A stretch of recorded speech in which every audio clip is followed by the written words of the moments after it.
Okay. So we started right on the dot. Okay. Let's just... Hopefully, let's just check my channel, see if that's showing.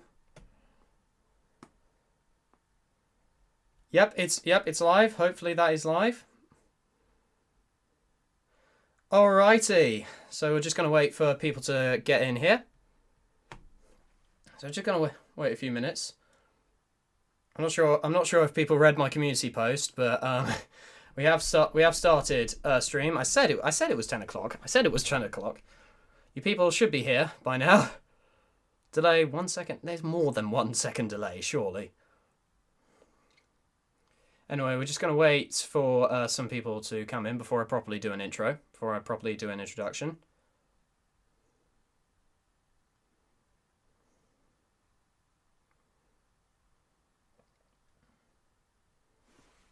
Let's just see. Is anybody watching? Okay, there's somebody. I can't tell if that somebody watching is me. Some people should be okay. Daylight's here. Hey, Daylight. Mr. Mime, aka Mr. Mime Blocks. Let's see who else. It's very. I don't know. Other one was the stream. No, you're not the only one, buddy. Oh, buddy. I said it was 10. I did say it was 10. Hang on, let's just check. I'm just checking on Discord, like, see if I tell people. More people. Okay, people coming in now. In about half an hour. Yeah. 2 people. Oh dear God, 2 people. That's so many. Right. So we're just gonna wait for people to just kind of come in before we properly start this. If you're in the stream, say hi. Say hi if you're in the stream.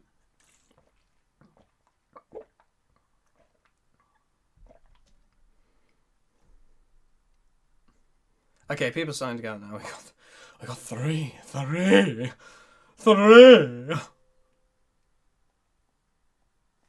Because I think the thing is, like, I accidentally posted a listed stream.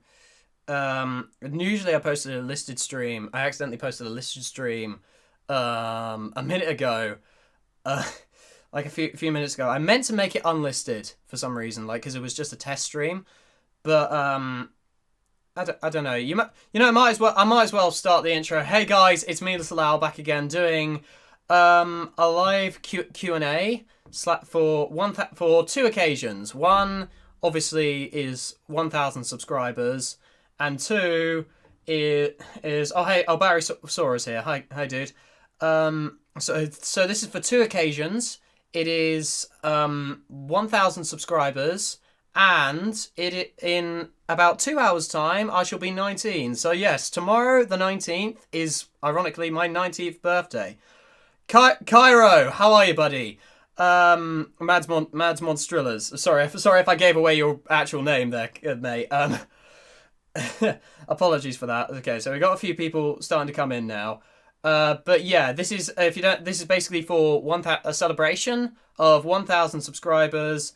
And of course my birthday tomorrow, and it's basically just a way of me kind of, because I originally did it last time. This is just a way of kind of me saying, like, thank you to you guys. Stitch Underground also in the chat. How are you, dude? So, but it's basically a way of just my way of just saying thank you to every single one of you who has supported my channel, who has helped me get as far as I have. Like, honestly, you people are the reason I came this far. Honestly, you people are amazing. So I cannot thank you enough. Sorry, I'm a little bit distracted by the stream now. So, Auti Rail Studios, Train Lever 616, hoi hoi. That's the most British response I've ever heard. That's something I can imagine Warrior saying. But yeah, yeah, Stitch Underground, I'm good. Barry Sora, so first question of the night. So how does it feel to having 1k subs? Unreal. It really feels unreal. Like, I started this channel thinking that I would never, ever, like, get this far. Like, I just started it, oh yeah, I'd upload a few videos here and there. I did not expect it to become a major thing. And I was just like, crap, man. Like, people, okay, like, okay, I could do something with this, you know? Like, I could actually do something with this. And, yeah, we got a few people. We got a few people coming in now, but it's just like it's one of those things that when I started YouTube, I did not expect it to kind of go. I did not expect it to kind of go the way it planned. Like this is all completely unexpected, but I'm not complaining in the slightest. One thing I do want to. Can you guys hear me in the chat? I want to know. Can you guys hear me in the chat? So I'm pretty sure you can, because my mic is definitely on. I've definitely got my mic connected to OBS. But yeah, in answer to your question, Barry, it's unreal. It's freaking unreal. I cannot. But first off, I want to know how everyone's day has been. I want to know how's everyone's day, because if I'm totally honest, I've had a fantastic day for quite a few reasons. Okay, they can hear me. Okay, for quite a few reasons. So one, I actually went to Bath, which is a city about an hour away from me, with a friend, and actually got a bit of stuff. Actually, see if I can find it. Actually, first off, is this shirt? Is this Batman T-shirt? Because I need a bit of I need a bit of kind of nerdy DC in me, and also the other one. Let me just get it.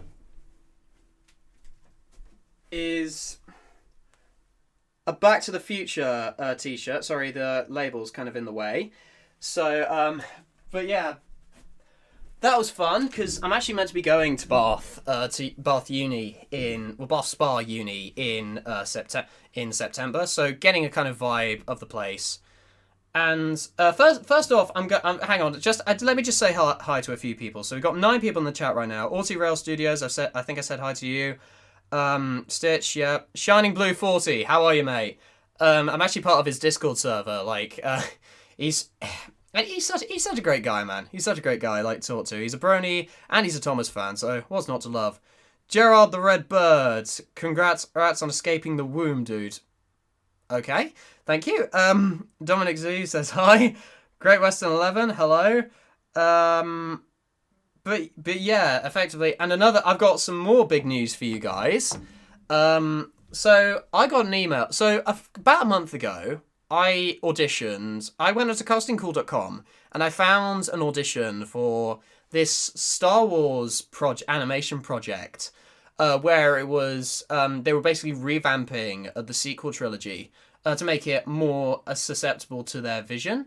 Like to that, like how they wanted to see it, and I got in as a background character, and this is my first paid voice acting gig, which is absolutely insane, honestly. Like, because I'm guaranteed at least $50, which I don't know what that is converted to British pounds, but that's it. Just the idea that I'm getting paid for doing what I love is just such an incredible experience. Caleb Tucker, hi. Eddie, it's like I'll get so much experience from it, and I want to thank you guys for kind of helping me get the confidence in kind of voice acting. It's just incredible. Hang on, a few people have more come in. Caleb Tucker, hello. Darth Mordor, hey there, little R, happy birthday. Thanks, mate. I've seen you. I think I've talked to you a few times. In my Discord server. So check. I should leave a link to my Discord server. Like I think in the description, or just in every video that I'm in. So yeah. So effectively. So that's fun. That's fun. You know. But first off, okay. So we obviously we're all here for like a few Q&A. So you can start like thinking up your questions, but yeah. So, oh wait, hang on. Hopefully you won't make your friends pay you for the voice acting as well. No, I will not, Daylight. I don't necessarily do projects, but I do want to. I do want to kind of do more fanfic stuff.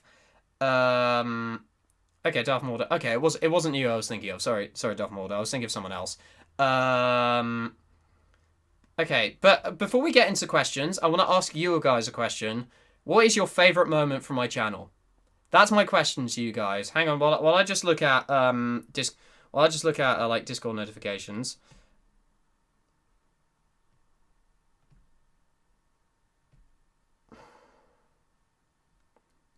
Oh, Shiny Blue, I'm just looking at your Discord server. Everyone's saying happy birthday to me. So cheers, guy. It's actually not until tomorrow, technically. It's the 90th. So hang on.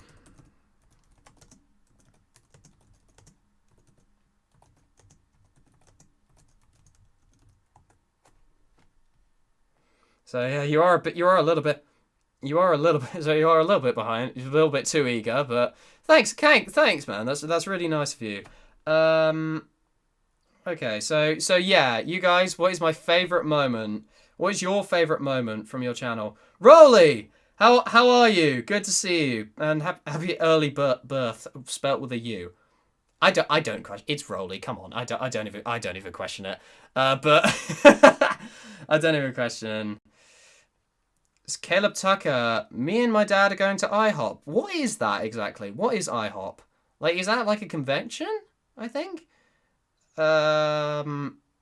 Okay, Stitch Underground. When you laughed at the no joking stories of Zodor, that's my favorite moment as well. I'm not gonna lie, because it's just like it's just like because here's the thing. What was so funny about that is I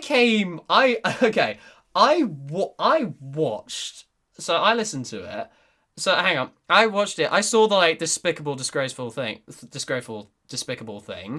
and I was just like, and I was literally just thinking. So like I knew what was coming. I knew there was going to be a diss like something, and then Victor just comes out with no, and I just couldn't help but laugh. It was just, and honestly, I think that's everyone's going to spam. It's the same moment. You laughing at... So, okay, Daylight's just responded. So, you laughing like a lunatic in a nice way. Thanks, I think. Song covers, especially Long Black Train and Detective James commentary. Very first reaction to one of your videos. Yeah, you're very... Sorry. Cool Productions, here.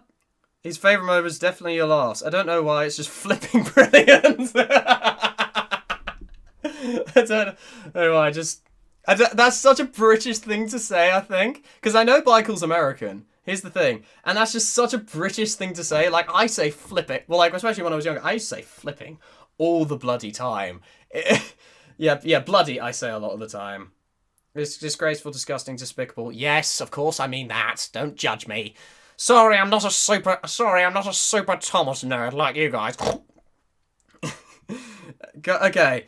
We're going to go answer some questions. So Barry Sora got a question. Out of all the videos you've reacted to, which one was your favourite? Jesus Christ, that's... Why are you doing this to me? There are so many bangers. I think...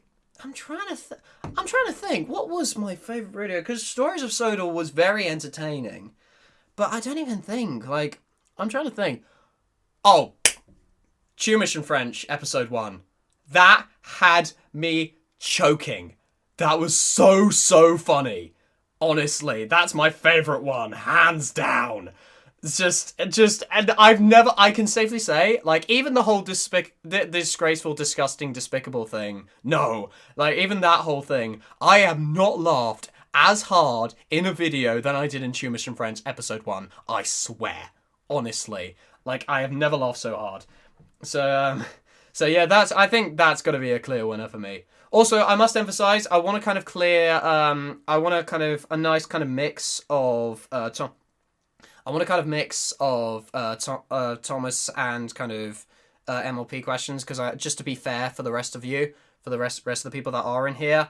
So, and also, just also think of random questions, like kind of, like what's your favorite color, stuff like that. Like, what's your kind of favorite what's your what's your favorite color? What's your favorite ice cream? Like that kind of thing. Like really random questions. Um, like, okay, let's see if there are any more questions. So Jonathan Moore, hi. Yeah, I do remember you. You did I did some voice acting for you like back in the day, I think. It was a couple months ago. The Green Beach 17. How long have you been on YouTube for? Since see, I started my channel in early April last year, and I and my first video was uploaded this month, I think. That was my first. That was my first video. Cloak String 17. I've returned from my long lurk for this moment. Oh, thank you. Oh, thanks. Yeah. So yeah. No, I'm glad I'm worth the time. I'm glad I'm worth the time. Oh God, what was I gonna say? I completely lost my train of thought. How long have I been on? So here's the thing. I've actually been watching YouTube videos for a much longer time. Like, Jesus Christ. Like, I was watching, like, when it was, like, the first generation of YouTubers. So, like, 2009, I think, was when I started watching YouTube. And I just kept watching for ages afterwards. And just kept watching for favorite afterwards. And I actually got up the confidence to start my channel. Do you guys want to hear about how I started my channel actually? Because it's quite a cute, it's kind of a cute story. Let's just see. So Oddy, hell your laughs are funny. Thanks, Rolly. What do you look for in a Thomas series? Stitch Underground asks. Honestly, I'm looking for something new, but at the same time, because obviously I've been watching Thomas content for a very long time, and so kind of I do get kind of tired of the same old thing. So I do look for something new, but I also look for, honestly, at the end of the day, if it's entertaining and kind of compelling or just strikes an emotional reaction out of me, then that's perfectly fine with me. Honestly, if your series can make an impact, like emotionally, or kind of you're in the mindset where you kind of acknowledge, this is something different, which is why I kind of really liked Peter San, the Narrow Gauge Engines work. Like, it was a bit kind of random, but it was something new. Like, that whole idea of making a Thomas series out of a soap opera, based off a soap opera, sorry, is very, is very interesting to me. Like, I thought it was very fascinating. So yeah, that's my answer. So something new, but also something that evokes kind of a reaction, something that I can actually enjoy emotionally, like something that might make me cry, something that makes me sad, like something that makes me laugh. Like, you guys do like when I react to stuff that makes me laugh, I can tell. Okay. Do you like the TYCO RC Nitro Dozer? I don't actually know what that is, Dominic Z, so I do apologize for that. RPG. Another moment in Joe Scout's trial reaction when he commented about the RPG Kermit had. Yeah, why did Kermit have an RPG? How? How does a court judge get an RPG? How? Okay, Daylight Twinkle asks, how does it feel getting this many subscribers in a short amount of time? It took me 3 or 4 years, lol. Hey, at least you got it. You've got more than me, Daylight. You've got more than me. But, yeah, I definitely did not expect it to go as swimmingly as I initially thought it was going to be, but it's I definitely did not think it was going to be as thing. Oh God's sake, what was I going? As I didn't think it was going to take this amount of time. Really, I thought I'd have to wait ages. Like, even he had to admit, like, he thought he turned ages. Okay. Next question. Out of all the projects you've acted in, which one is your favourite? I know why he's asking this question. I know why he's asking, because I've actually voice acted in Golden Galaxy. That was a lot of fun, to be fair. Like, just improving the Fat Controller was absolutely hilarious. I had a lot of fun with that. I've done a few when I was starting out, I did a few dubs for Ashton M. These haven't actually gone out yet, but I am I am actually voice acting in Muscript's The Demon's Daughter and Scribbler's Friendship is Tragic 2. That's right, folks. I'm a VA for a Scribbler audio drama. Let that sink in. Friendship is Tragic, no less. Like, that is career highlight levels of stuff. And also some of the antics they get up to in the Discord chat is also absolute out of this world, I must say. Did you know the second episode is out? At this time, The Amazing Gamer 111 is in it. I'm guessing you mean for Tumish in French. Yes, I do know that is out. That will be my reaction next week. Okay.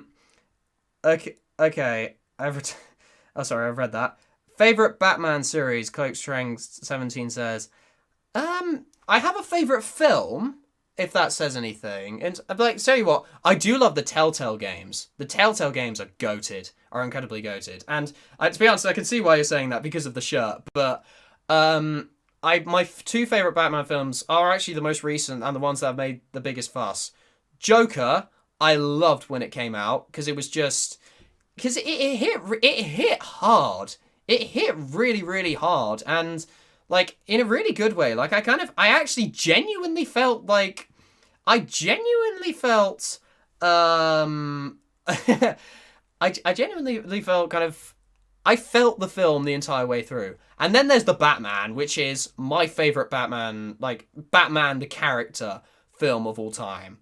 Like I've only seen bits of The Dark Knight, admittedly, so I can't really judge all too much. But the Batman is just incredible. I remember seeing it in the cinemas, and it was just like the chase scene, especially like some of the action sequences. I was vibrating the entire time. It was pure, just I want to use the word bliss, to be honest. It sounds a bit weird, but literally that's what a good film can do to you. Well, not even just a good film, an excellent film, because that's what it is. It's something new, it's compelling, it's entertaining, it's everything. Like that is like I don't necessarily have a favorite Batman series, like maybe because I'm trying to save them for like a reaction one day. Yeah, I will do kind of more like mainstream like animated stuff. But Jesus Christ, like the Batman Batman, go see it if you haven't seen it. The Batman, it's incredible. Random question time. What do you think about quantum physics? I don't really have an opinion. I was terrible at science when I was in school, honestly. Quantum physics. So I don't really, especially physics. Like physics was hard when I was in school. Like Jesus Christ, physics. Did anyone here actually get physics? It was so hard. I got a question. Did you have any Matchbox cars as a kid? I had Hot Wheels. I definitely had Hot Wheels. I had a lot of kind of model die casts. Like cars, I was just fascinated with cars, like when I was a kid. Not the film as well, definitely the film as well. Green Bee 17, what's your favourite Thomas character? It's a toss-up between Edward and James, I'm gonna have to say. Because like those two, not only do they have just the best episodes, but they also just they just grab me in terms of their characterization and also their dynamic. That is what those two are, the Batman and Robin of the series for me. Honestly, incredible. So anybody else kind of question went through? So okay, how did you come across Muscript's fanfics, The Heartshell and The Color Goddess? Well, one thing, they aren't really fanfics. They're originally written as audio dramas. I came across that through Friendship is Tragic because Muse herself was Pinkie Pie in Friendship is Tragic, and she commented on my video, and so I looked around on people's channels to see if I kind of want to react to, like, find my next reaction series, and I found The Heartshell, and I asked Muse, like, would you like me to do a reaction series to it? And she said that's fine.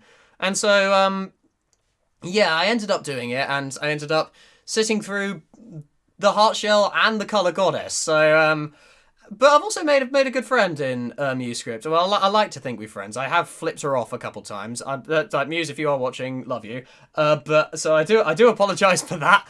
But yeah, it was a very entertaining series, certainly.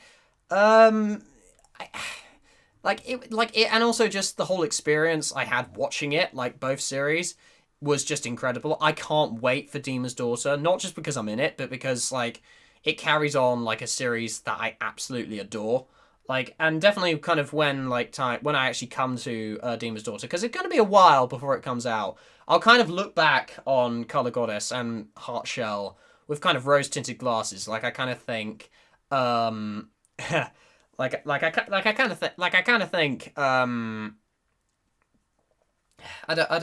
definitely appreciate it that much more. I'll appreciate it that much more, I think, as it goes on. So I really look forward to Demon's Daughter. That wasn't really the question, but at the same time, what song covers do you want to do in the future? I'm planning on recording a song cover tomorrow, actually, of the King George of "You'll Be Back" from Hamilton, aka the King George song, because like look at me, posh, like has a tenor voice. Honestly, like what else did you expect? What else did you expect? What is your Max Stroberger? Hey, dude! Like, what is your favorite Thomas character if you have one? I've already answered that. It's James and Edward. Either toss up between James and Edward. Okay. So, okay. Let's see if anyone else. What's your opinion on Harley Quinn, Barry Saw? Also, I've just realised, Gamer. How are you, dude? I'm a little late to the party, folks, but I made it. How are you, mate? Good to see you. What's your opinion on Harley Quinn? Barry Saw asks. Don't really know. I like the part of me does kind of see her, like I guess kind of out of context without actually seeing her character. I do kind of, especially considering Margot Robbie's portrayal of her in the Suicide Squad films. She does seem a bit like a sex object. Like, I'm sorry, that sounds incredibly sexist of me, but it's true. It's kind of true. But it's just like, it's just like, but I think the fandom really loves her, because I know it started in the Batman animated series, which, let me know if you'd like me to do a reaction to that, because I'm very, very keen, but I'd have to edit it heavily because of copyright, but at the same time, I definitely want to get around to it at some point. But Harley Quinn, yeah, she's an interesting character, and one that kind of fandom loves, so kind of, I definitely think there's substance there, I can imagine. I also do like her dynamic with the Joker, especially. Like that's really kind of, I have seen like instances where she's interacted with the Joker, and they are hilarious, but also really interesting. So what's the hold? Okay. Oh my god, this next question. Max Stroberger, if you were a superhero, can I just point out this spelling here? Superhero, or a supervillain, or an anti-hero, who would you be and why? I'd probably say Spider-Man, if I'm totally honest, because like he's my favorite superhero, to be totally honest, because like if we're talking about like purely like I'm in that character as well as the superpower, then definitely Superman, because like I definitely relate to not Superman, Spider-Man. I definitely relate to Spider-Man a lot with his kind of younger with kind of younger kind of naivety. He's a hero I can look up to more as like a more optimistic, outgoing kind of person, but also just the idea you can do like hardcore parkour, just swinging from nets, and just his accuracy as well. To have that kind of accuracy is insane. That would be insane. Like, just think about it. I do kind of think. Okay, what else? Okay, Michael Productions asked, if there was ever a way for you to have either a cameo or a main role in a real theatrical film that is coming to cinemas, which one would it be? I asked this exact same question to my friends, and they had no idea what I was talking about. I had to explain the context to them over and over again. Honestly, like, I've had some people say they'd want to be in like a zombie film, like extra in like Walking Dead and stuff like that. That's not really for me, but to be only honest, oh god, like role, because like it can be any kind of role, right? It could be a main role, like an ensemble role. It could be that kind of thing. I'm trying to think, like, what would I don't know. I really don't know. If we're talking like theatre, then like Lafayette from Hamilton. The guy just has so much energy and kind of charisma that and also he's incredibly tall, so I'd really enjoy playing him. Yeah. But if actually theatrical film, God, I don't know. I really don't know. Oh God, I don't know. I don't know who I'd rather be. I don't know. I honestly do not know. I cannot think. Okay. Do you like the Hot Wheels Smokey and Bandit line? I'm not really going to answer that question because it's not really my field of expertise. And I don't really do like kind of toy reviews. It's my kind of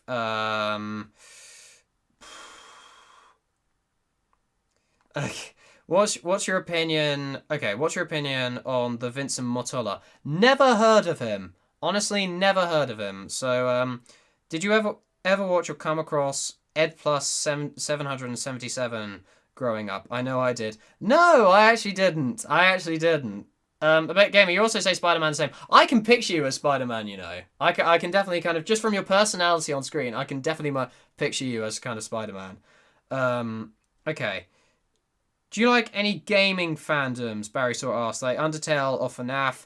FNAF, not so much because I'm not a fan of horror, but Undertale, I definitely like to throw myself into. I'm a huge member of the Sonic fandom. Like I do love Sonic and a bit of Nintendo as well. Like I used to play kind of so yeah, that was great. I did love doing that. Okay. Okay, hang on. So if so, which one do you like the most, and what's the best part of being part of said fandom? Honestly, I will say one thing I do want to kind of do more is covers from games like Undertale like songs and Sonic songs especially. Like I've got a lot of Sonic songs I want to do as covers, and just because the music is because here's the thing. I was not actually into music like beforehand. Like it took me a very, very long time to get into music, and it was just like, why? And it was just like I never properly got into music when I was younger. I specifically didn't like watching it with other people, but Sonic music just really stood out to me. Like maybe it's because like I'm a boy and kind of adrenaline fueled, but it was just everything just made sense. Like the melodies were really clear, it was really catchy. It really appealed to me, especially like as a kid, and it still does to an extent now. So we definitely so yeah, that was definitely so I definitely say I'm part of the Thomas fandom. Oh no. I've just seen who's entered the chat. Sour Patch King, how are you, mate? How are you, mate? How are you, mate? That was awful. That was awful. How do you say mate? Mate? What is this? I'm starting to question this little joke that we have. In all seriousness, it's good to see you, Sal. It's really good to see you. And also a massive thank you to you as well, because you've actually helped me with one of my projects. I remember that hitch. Oh, that's another like favorite video that I've done. Like a favorite video, one of the favorite videos that I've done is my ASMRs and or my blooper reel I did of him, because some of the bloopers we got in that were absolutely priceless. Like go check that video out if you haven't already. Lucas the Bogart, how are you? Very good to see you. So Jonathan Moore, when you were voicing Diesel 10, you sounded a little like Thomas Former's as well, aka Andrew Liago. Oh, thanks, man. I actually take that as a compliment because he's an inspiration for me as well, because he's got what 6,000 subscribers and he's been in the fandom for God knows how long. Both fandoms as well.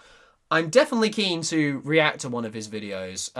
Like his what was that? The Return of Alfred, the one he did for Halloween. That's definitely on my bucket list. I hope you guys definitely would like to see that. Don't we all love that? That's kind of a question. Okay, if you could be in any movie series, what would you want to be in and why? Oh, why are you asking these hard questions? God damn it! These are really, really hard questions. Any film series? God damn it. I guess. Yeah, no, Marvel films, I suppose. Harry Potter because of my accent. Any film series, like proper series. Probably Marvel, to be honest. Probably Marvel. Like, if I had time to think, I'd probably yeah, I'd probably like yeah, I'd probably kind of do them, to be honest. But have you ever seen? Okay. Have you ever seen the film Spontaneous? No, I have not, but it sounds quite interesting. Like, it's a film where high school students blow up. What? What? That kind of, do you know what that kind of reminds me of? It kind of reminds me of the Belko experiment, where they just had these things planted in the back of their heads, which just explode like randomly. For some reason, I'm getting that kind of vibes. Have you seen Spider-Man No Way Home yet? Yes, I actually saw it in theaters. It was incredible, man. It was such a good film because it was one of those films which, when it ended, I felt incomplete, but in a good way. I felt extremely incomplete, but at the same time, it was it was a good thing. It was a good feeling. It meant that this film had left an impact on me. And I love it when films do that, especially like Marvel films, because like since it's like main media, you kind of have to cave into that market of creating something with that's kind of entertaining for everyone, so to speak. So kind of you don't necessarily have to. They are art. Like some of them, when they find their way around, are art. Art. I've just seen a question, but I'm gonna get to that soon. I'm gonna delay that soon. Okay. Um. Okay, but yeah, Spider-Man No Way Home was a very good film. It's a very, very good film. While we're on the subject, sorry, hang on. Whilst you're on the subject of cinema, if you're in a movie, which celebrity would you like to voice or act or voice alongside? That's interesting. That's a good question, actually. Um, See, here's the thing. I'd say like because I have inspirations, like mostly kind of voice. Oh, I'll tell you what. Jim Cummings would be very cool to be if I was like the protagonist and he was the villain.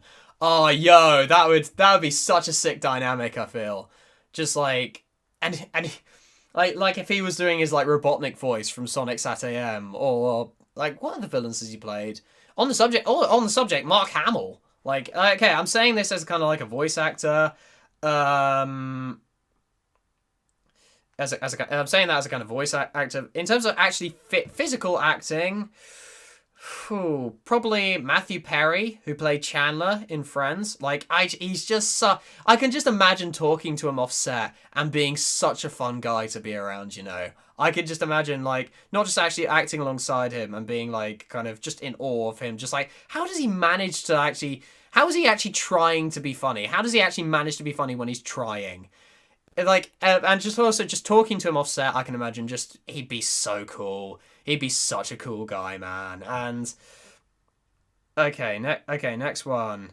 So here another question. Have you ever encountered a Karen? I don't. Oh my! Actually, I have a banging story to tell you guys. I actually, so when I was working in my job in a pizza restaurant, I work front of house, and so here's the thing: we have these benches which these kind of table and benches, so these wooden table and benches which kind of look like seats which people can sit at because it's on a where I work is a massive market square for when it's market see and people can just kind of walk around and kind of find benches to sit at and people use those benches because they actually look like benches when they're actually tables for the restaurant. People use those benches to eat like other stuff for it and it really pisses me off. And I came across, but I'm always polite about it. I'm always very polite about it. But there was this one this one woman who came along with her daughter, and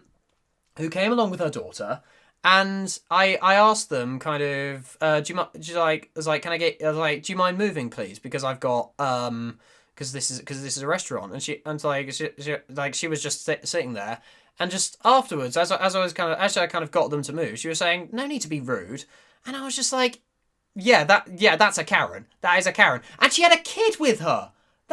She had a kid with her. Like Lord knows how that kid is going to turn out because that woman was a that woman was a bitch. She was a complete and utter bitch. Like in all honesty, but yeah. So yeah, I've had a few unpleasant experiences. There was one time at a bus stop where I was just like. So I didn't see an elderly woman that was behind me who was actually waiting for the bus. So I went on So I went on, and she went behind me. It's like, there was a woman in her 50s or so, and she asked me, can you let this woman go off? And I said, oh, I'm terribly sorry, I didn't actually see you there. And she said, well, manners, you know. And I was just like, yeah, go out and ruin my day, why don't you? Just, oh, I didn't say that to her, but I was just thinking that in the back of my mind, just like, why do you have to say that? Why do you have to say that? I don't understand. But okay, next question. Thoughts on Cars franchise, childhood franchise, childhood nostalgia. Maybe I look back on it with rose-tinted glasses, but I love it. The second one I hate. But like the first one and it's the third one as well, surprisingly. The first one, but let me go film by film. So the first one, absolutely great. Like, I remember watching it on Disney Plus because it was my childhood film. Like, it's one of those. Do you ever get those films where, like, as a child, you just watch it over and over and over and over and over again? That was Cars for me. And when I went back to it on Disney Plus, I was thinking I was going to despise this film. Like, I was genuinely thinking, right, prepared to ruin my childhood, prepared to kind of think, oh, look at every single little nitpick that is wrong with this film. And then I watched it and I was like, why do people hate this film again? It's a genuinely good film, and like it got me invested. And maybe it is maybe it is the rose-tinted glasses, maybe it's nostalgic bias, but it's a genuinely enjoyable watch. It's a good film. It's a very, very good film, and like I like just the characters and the story and the whole thing. I think people miss, especially like we Thomas fans. I think you definitely have a more of an appreciation for this. Thomas, like you have to suspend your disbelief when watching films like that. You don't have to question it all too much.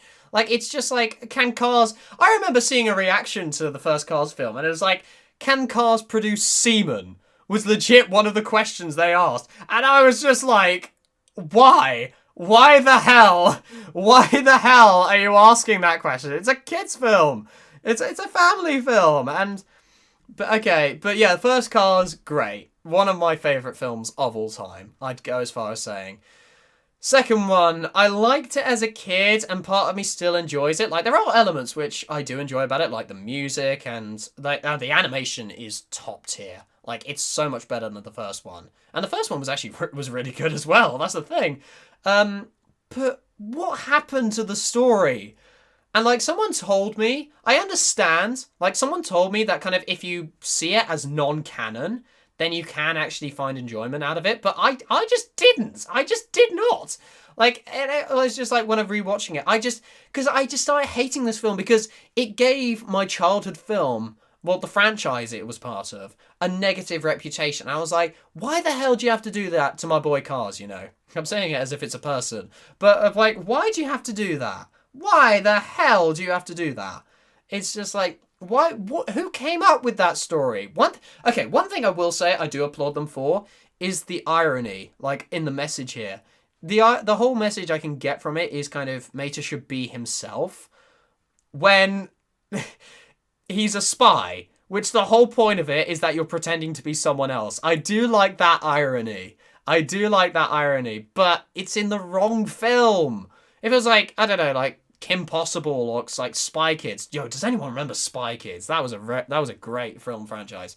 But it was just like, I don't really know.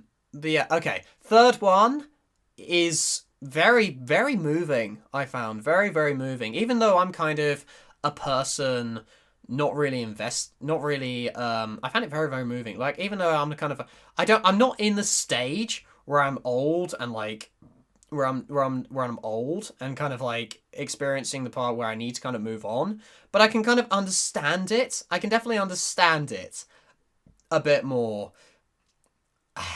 Yeah, I can sympathize with it.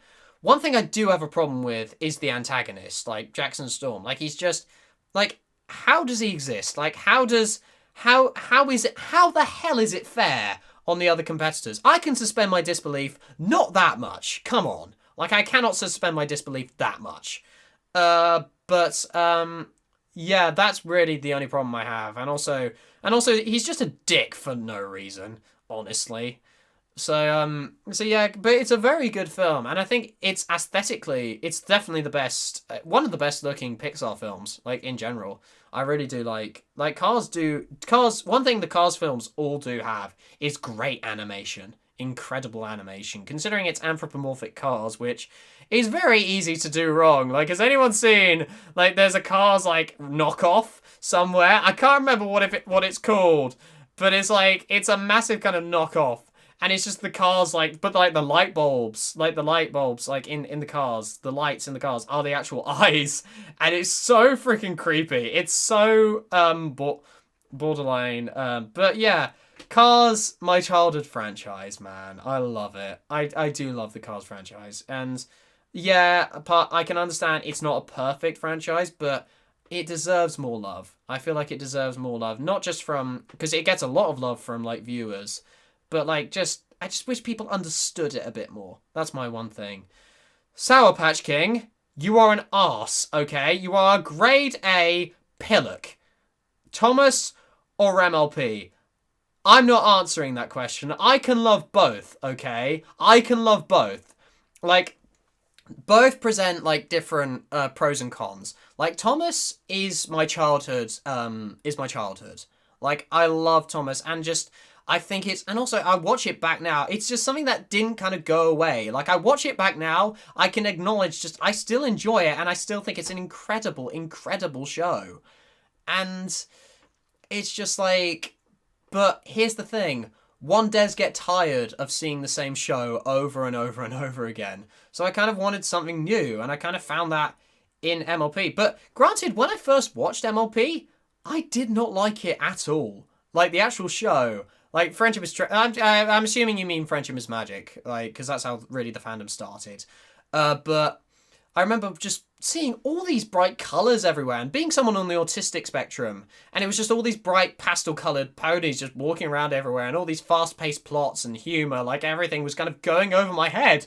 I was like, what's happening? And it was just like, why? It's like, I don't understand. But, I don't understand what's happening. But,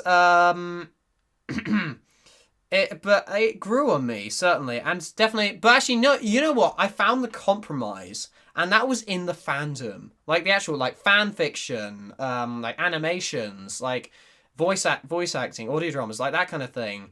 And I figured with how much larger the MLP fandom was, I could actually because I love acting. I love like I've never really done voice acting before last year, but I loved it. When I first tried it, I loved doing it. And I tried kind of doing it in the Thomas fandom, but there wasn't enough kind of opportunities for me to take it to the next level. MLP allowed me to kind of grow. Like voice acting was genuinely respected as like a,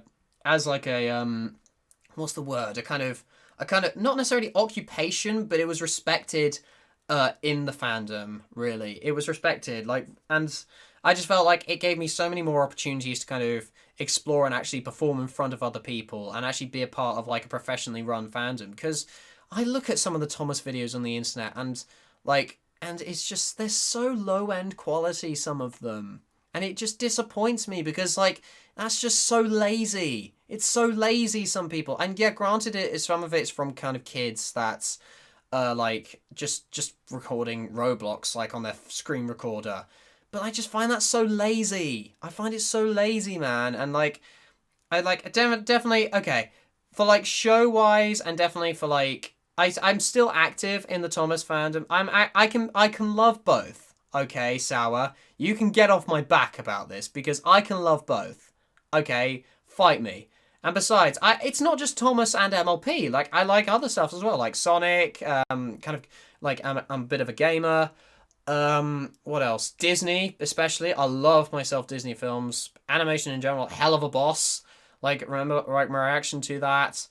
Like Nintendo, Smash Bros. Like, all these different things I'm interested in, and stuff I'd like to share on this channel. I just don't know how to do it, really. Kind of Thomas and MLP are kind of good ways of kind of me doing it, because, like, MLP's, like, got, like, audio drama, like, casting calls and stuff for me to audition for. like Thomas has, and like stuff for me to react to as well. And same applies to Thomas as well.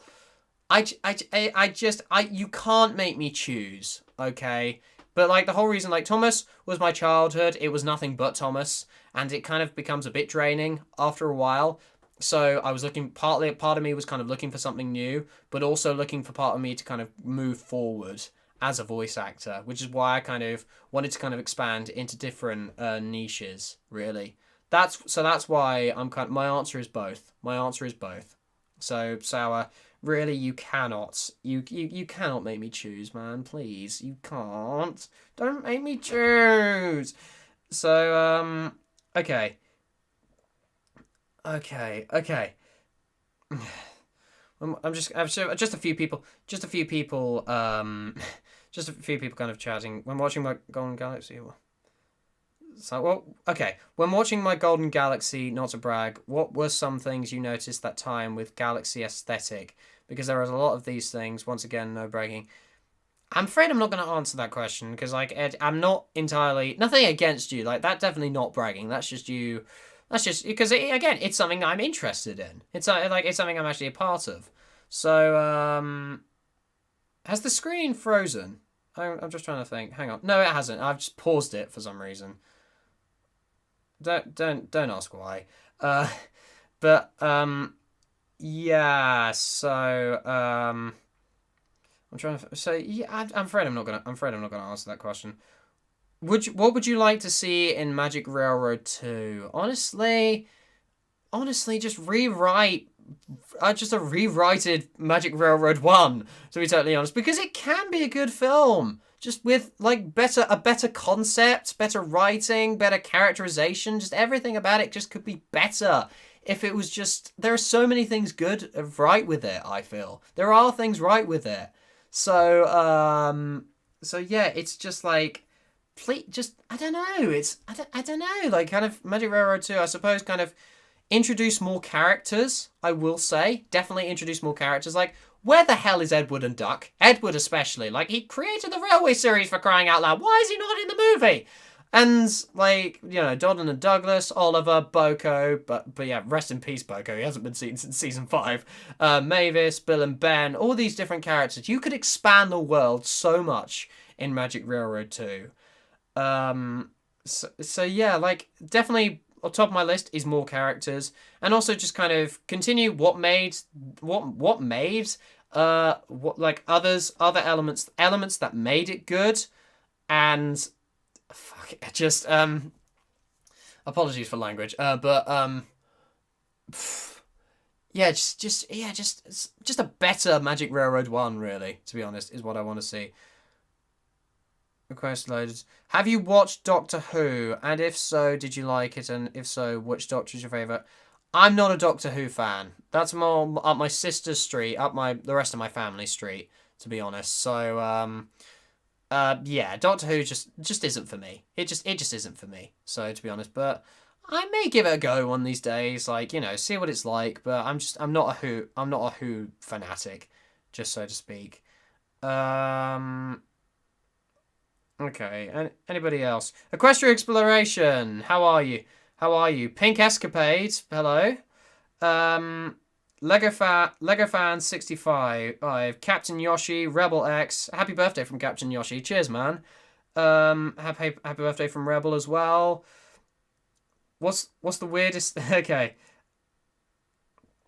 Okay, my blocks ask, have you got to watching both the Rio movies yet? Again, made by the same people who made Ice Age. No, I have not, unfortunately. I know you love those films, and I'm going to try.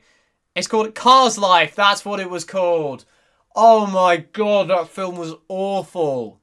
I think there are sequels as well. There are sequels to that as well, but those are awful. Absolutely atrocious. Equestria Exploration asks, what's the weirdest thing you've ever reacted to? Part of me thinks Friendship is Tragic, to be honest, simply because of how messed up it is. Blue Streak in Color Goddess. Oh my god, I was shaking my head so much. But it was funny, to be fair. It was very funny. What's the weirdest thing?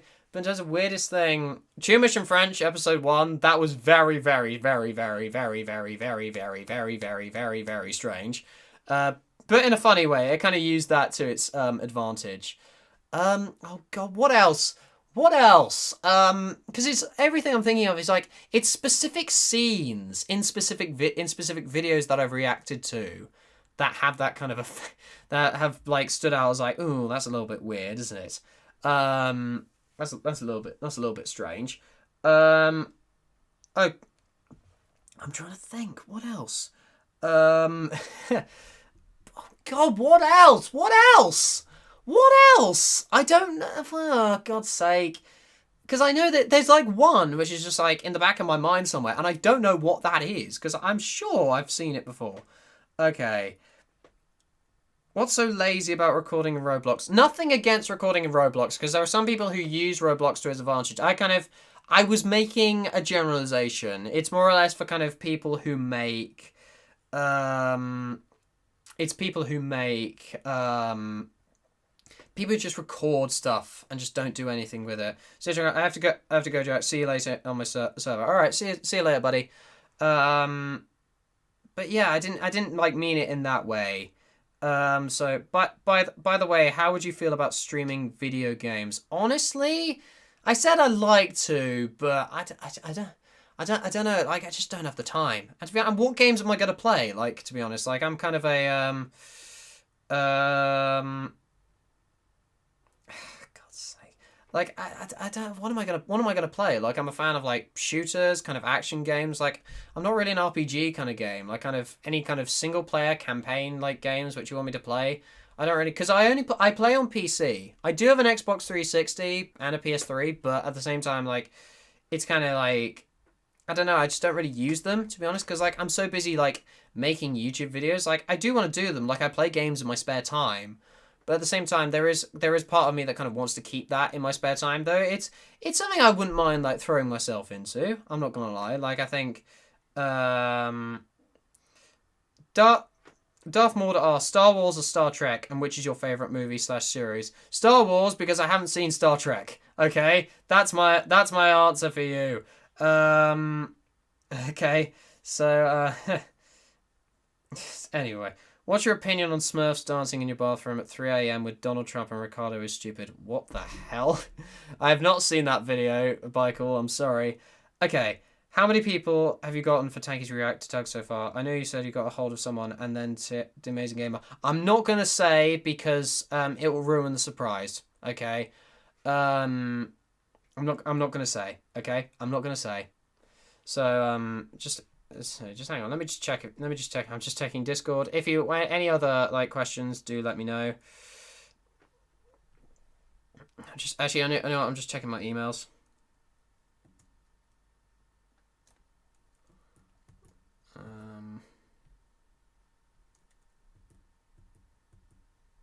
If you have anybody else has any other questions, do let me know.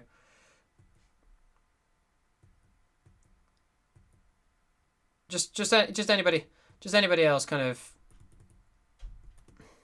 anybody else. God damn it.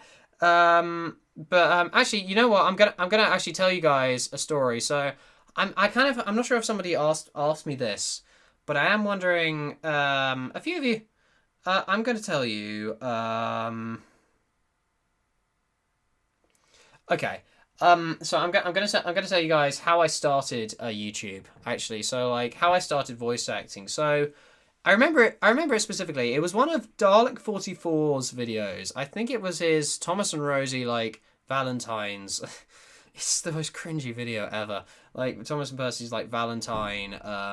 Percy, Thomas and Rosie's Valentine kind of video, which he did. He did it with Wooden Railway, and it was. I remember commenting like on that video, like kind of my Thomas ships. I think I said like I was a Thomas and Ashima, Thomas and Lady, kind of person. And then someone responded to me. I remember her name. It was Jazzy Jazz. I think it was just Jazz I. She changed her name to Jazzy H. And and I remember talking to her. She said kind of she was a Thomas Lady person, and that conversation kind of escalated. And eventually she like let slip that she was doing a Magic Railroad rewrite. And I said, well, if you need any voice actors, please do let me know, because I really want to kind of I do want to kind of get involved, like help you with that.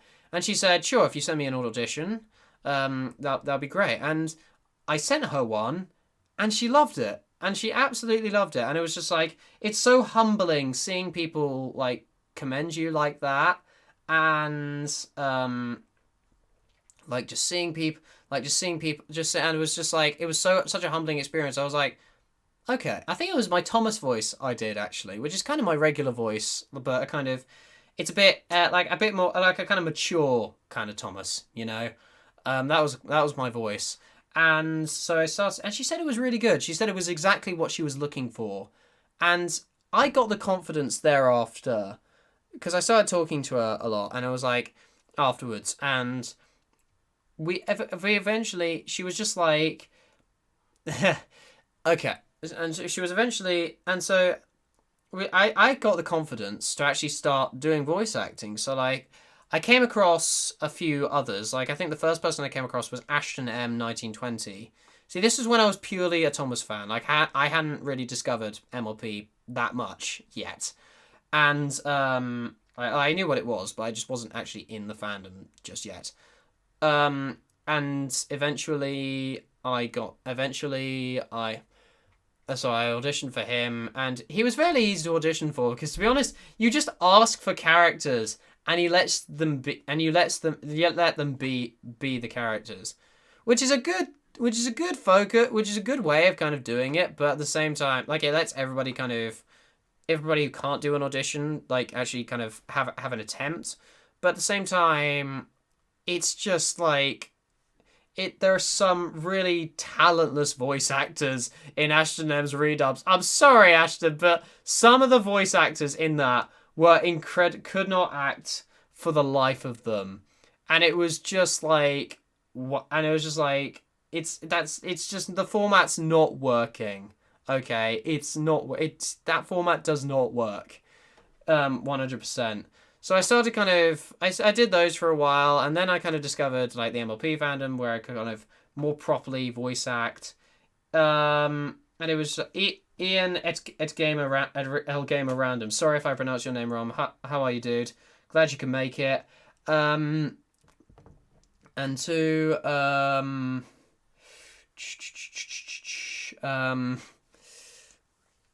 it was just like, I kind of gradually grew into a voice actor, and it was just like, it was great. It was great. Yeah.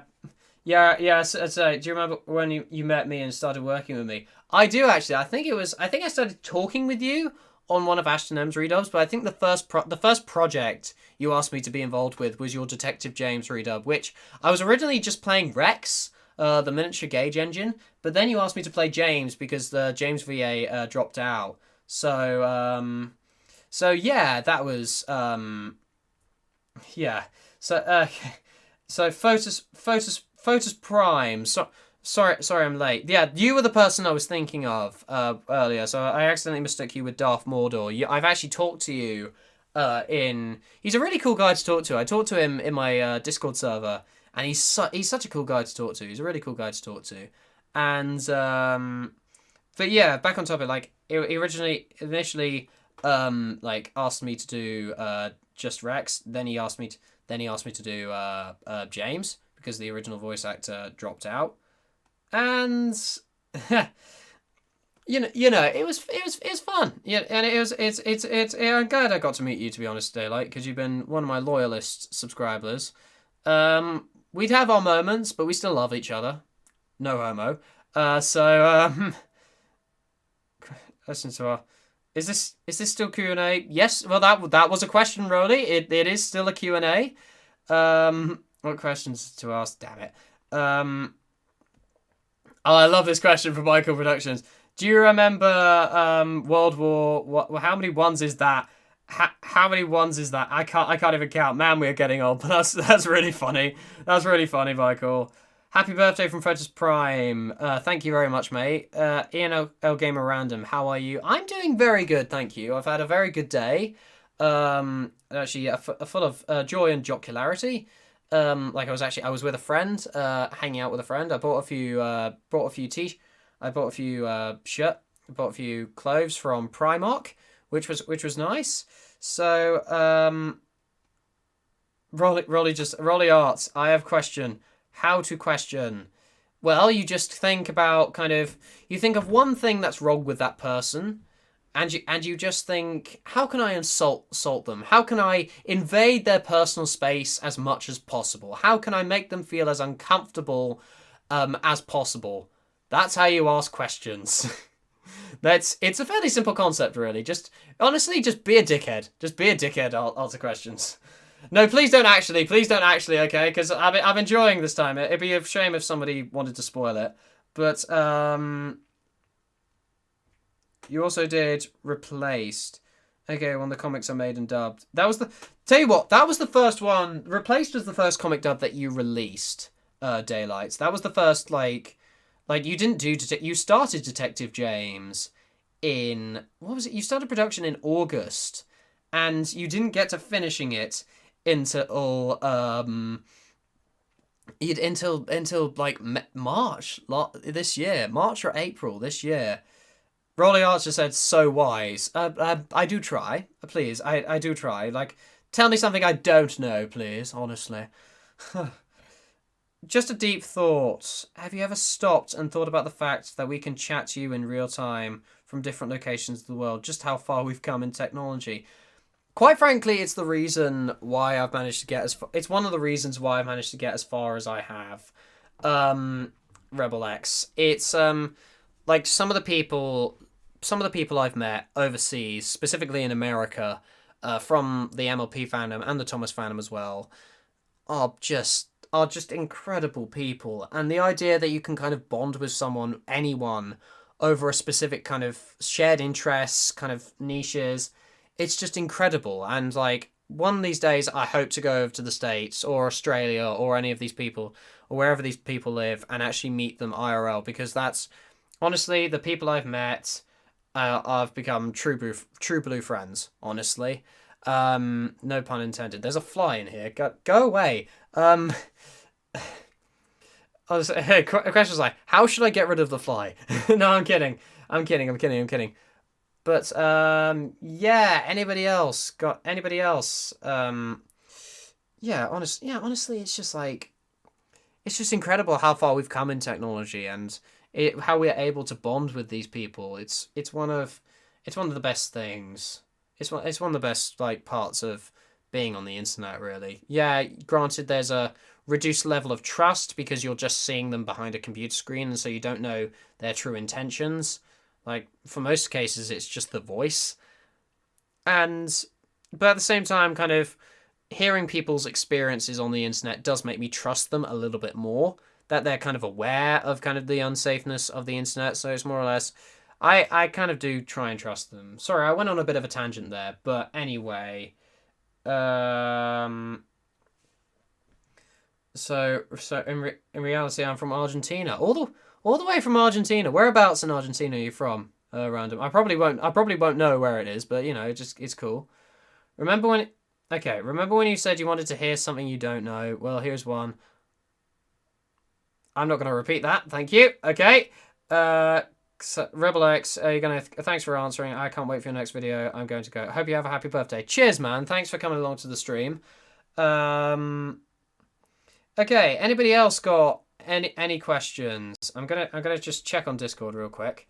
See if anybody else.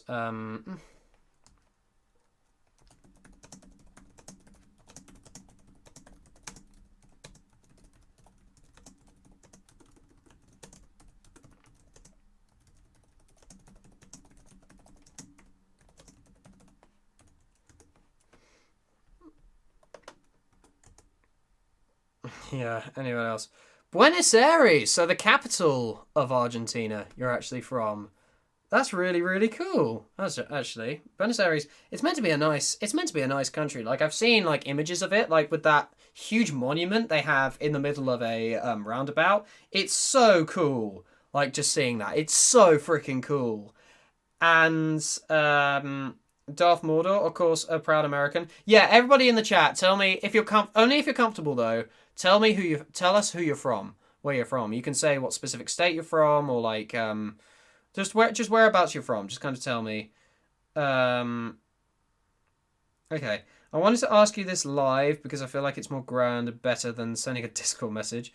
Would you be down for the sequel of GG? I presume you mean Golden Galaxy. Yeah, I'm very much down for that. I had a lot of fun with Golden Galaxy. So yeah, I'm definitely down to kind of. I would be honoured. I would be honoured to take this privilege. Honestly, I'd love that. I'd love that. So Michael, just send me some lines and I'll do them for you. Honestly, what? Oh, Amazing Gamer. I meant to ask what area of the UK you're in. I imagine we were close because I think if you're Fotis Prime, Alabama. Nice. So okay, I'm gonna reveal.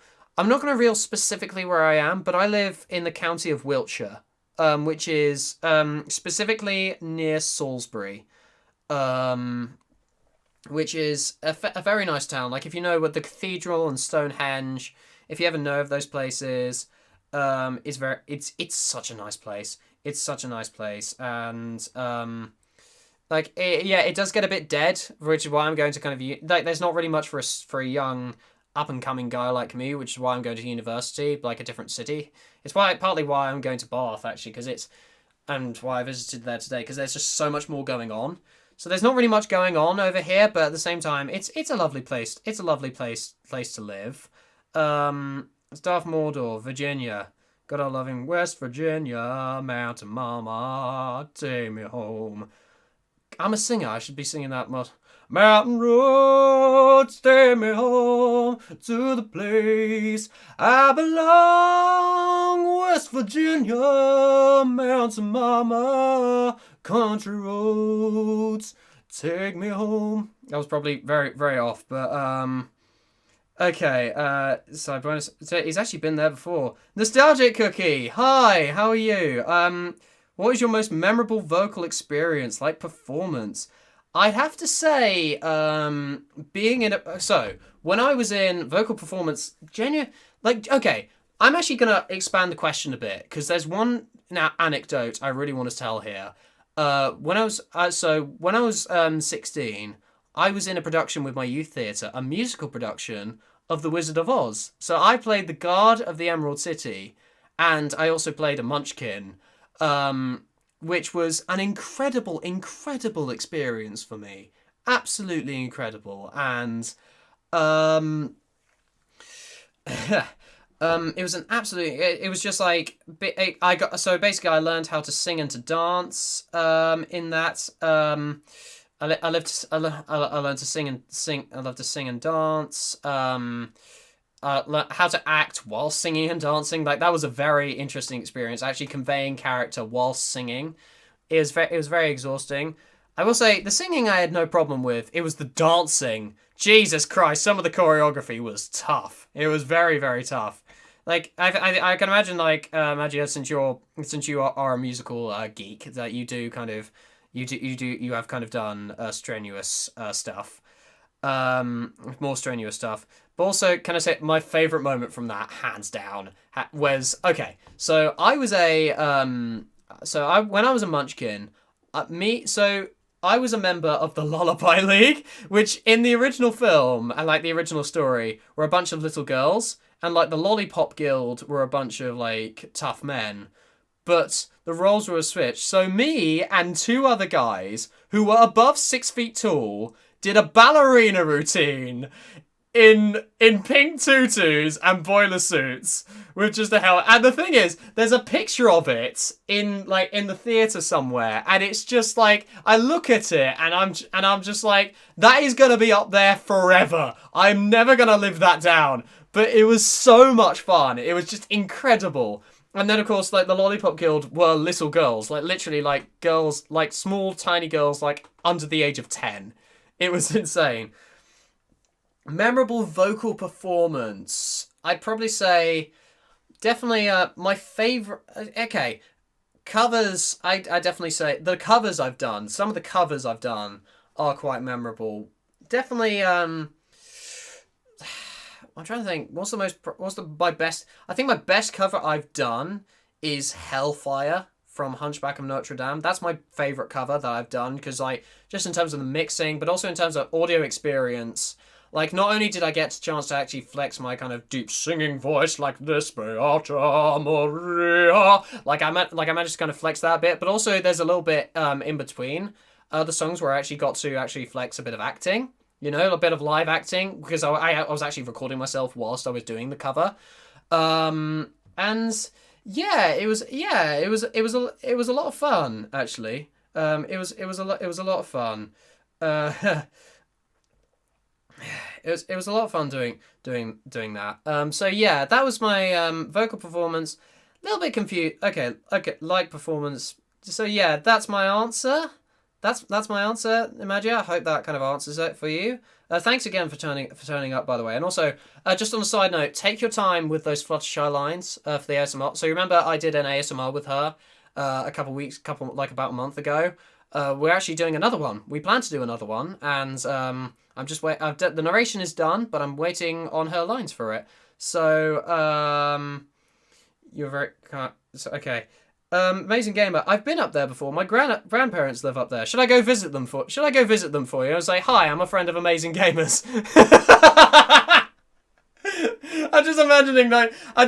Gamer. I'm just imagining like me just going up to your parents like random parents. It's like, do I know you? Yeah, I'm a friend of Charlie's. Like he never mentioned you, and it's like, you sure? I'm that guy that's got over 1,000 subscribers on YouTube. He's kind of a big deal. Never mind. I'll leave. I'll get out. I'll quit. And they're just like, release the hounds. Yep. Who's to say I haven't done that already? But anyway, after hearing Nostalgic Cookie's name, I want a cookie now. I don't blame you, Michael. Well, I used to do chorus during my school days. Tenor, man. Ooh, like me, you know.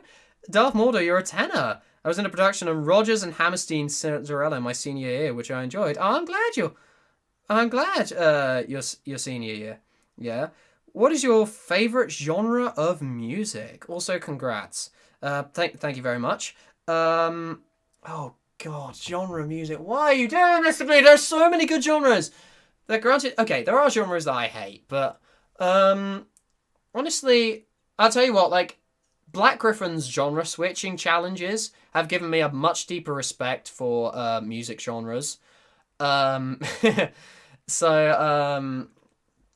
they've given me a much deeper respect for music genres. I'm very much a punk rock guy, like Set It Off and like that kind of thing. Does Fall Out Boy count, or is that kind of like metal brand? Because that's like, you know, those kind of like where you go from kind of phases of listening to different bands. I'm listening to so much Fall Out Boy at the moment, like Centuries, Phoenix, Sugar We're Going Down. Like the thing is, I'd love to do a cover of one of their songs, but they're so high, they're so difficult to reach. It's so depressing, you know. Kind of like but I could like lower the tone. I could lower the tone. I could kind of lower the key. Sorry. And maybe the BPM as well, because some of their songs are very fast paced. Yeah. So I'm very much a rock guy. Broadway, does that count as a music genre? Like, to be honest, I don't really think it counts. To be honest, because it's just like, it doesn't really count. To be honest, it doesn't really count because it's multiple different genres. But yeah, I'm very much a rock guy. I like a little bit of orchestral. I'm not gonna lie, a little bit of kind of orchestral, kind of dramatic, kind of heavy hitting music, like Two Steps from Hell. Like, does anyone remember them back in the day? Like, they made some incredible pieces. A bit of electronic music, especially the MLP fandom, has given me a deep respect for it. A little bit of rap. I say a little bit of rap because I am a huge Eminem fan. And also Hamilton fan. Like, freaking, if you haven't seen Hamilton, go see it. It's amazing. Also, oh God, what else? See, I have like, okay, time periods. I have two favorite time periods. Like from kind of from from like two favorite time periods: 2000s and 2000s and 1980s. Those are my two favorite like eras of music. Oh, on the like 80s, you know, like okay, so like 2000s, you got like Fall Out Boy, Kelly Clarkson, that kind of thing. It's incredible. Um, sorry, Fall Out Boy, like incredible. Like I think Fall Out Boy just started in the 2000s, and then 80s you have Michael Jackson and Journey, that kind of thing, Survivor, all those AC/DC. I can't tell if I think they were early 80s. Queen, like 80s were so good for music, man. They make some incredible bangers. Like Michael Jackson and Queen especially. Like I love some of their music. Like let me know, like I could do it in like a lower kind of key and maybe kind of do a cover of one of their songs one of these days. Like I love but yeah, that's my favorite Musescript, how are you? Yes, two steps from hell are amazing. I do agree with you there. I'm glad you can make it actually. I'm very glad I'm very glad you can make it. Bicycles. Does anyone remember the Channel Trains from 2010? Yo, I remember him. He was my childhood. I remember him. Yeah, he was just this little kid that just did kind of stuff. He was this little kid that kind of did that. I don't really know how young was he. How young was he? I don't know. I don't think he ever kind of said his name. Yeah, it's not his name, of course not. But he was good, you know, because his stories were so simple. They were so imaginative. They were so brightly coloured. They were just so quaint. They were such quaint little stories. Thomas Lawrence, how are you, my G? And also, he has just revealed my real name. So yeah, guys, I might as well. I'm not gonna give away my second name, but yes. Nice to meet you. My name is Jack. That is my real name. So yeah, you might as well have an official reveal. My real name is Jack. I won't reveal, like I said, I won't reveal my second name. I do know quite a few people's real names in this chat. I won't reveal them to you for the sake of, because that would be insensitive. Excuse me. Yes, it does. Yes, it does. So you think it does? You think it does? So Broadway does count. Okay, Broadway does count. Okay. So I don't know, because it's like it's multiple different genres though. That's what I'm saying. It's kind of like hang on. Let me just get the chat up. Sorry, I lost it for a second. But anyway. But yeah, just it's multiple different genres. Like you get people playing like guitars and orchestral kind of music at the same time. Granted, I will say how it does count as a genre is that it's character. It's music with a character. But at the same time, that would be like counting MLP as a genre of music, or Sonic as a genre of music, or like any music from TV shows like Tangled the series. Like it would basically be saying counting that. Like I guess TV music, TV music, yeah, fair. Okay, it's also classed as a genre stuff like karaoke. That's fair. That's fair. Oh, I've actually got a question for you. Like, if any of you are singers in the chat, what's your go-to karaoke song? Because I remember I did a so okay, I did a so okay, I did a I went to a party, a work party a couple days ago. A couple days ago, not a couple days ago. It was months ago. It was last September. I went to a work party, like a bash, and they had karaoke there. And I'd be so impressed if people can guess what song I did. Honestly, I will give a hint. I've mentioned the artist's name. Meanwhile, I'm gonna answer some questions. So I've always Baldi's Basics. Where have I heard that before? Where have I heard that before? And one called Ball. Oh, no, I have heard of him. He does like NFL kind of stuff. I think that's a very kind of abstract one. Michael Jackson, one of my top favorite music artists from the 80s. One of mine as well, Yoshi. You know, one of mine as well. Like, I actually have a question for you, Yoshi. What's your favorite Michael Jackson song? Because mine's hands down. Mine's Beat It, hands down. Um, so so so beat because it's just like because it's got the kind of smoothness of songs like Smooth Criminal, obviously, and Billie Jean and Man in the Mirror, but it's also got a kind of rough. It's rough around the edges. That's why I love Beat It so much. That's why I really love. I really like Beat It. So yeah. Anyway. So everyone's just saying hi to each other. I gotta visit my other stream. I'll be right back. All right. Take your time, dude. Speak of child. What was your childhood show? I loved Blue. So obviously Thomas is one of them. I can't remember Blue. I can't really remember Blue. Oh, yo, Gamer, I'd be impressed if you remember this. But there was a show.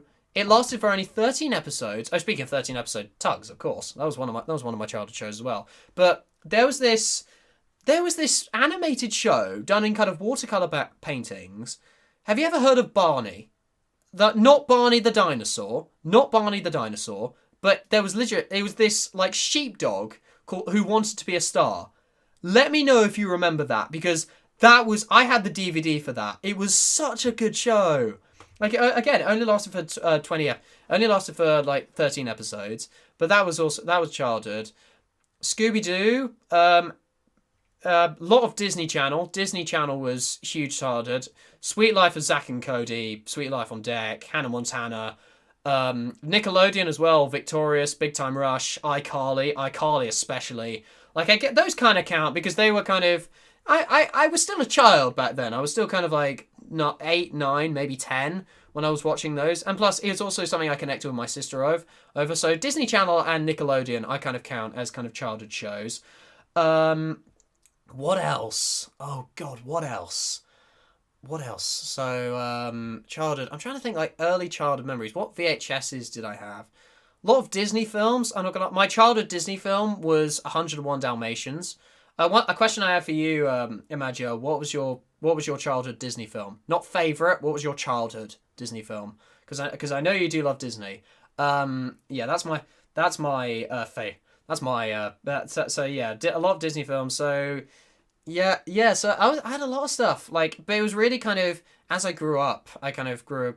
I don't know because like there was a lot of kind of children's shows I was introduced when I was like 9 or 10 or something, but I never actually watched Blue. Actually, one of these days somebody's gonna have to introduce it to me. To be honest, I'm trying to think.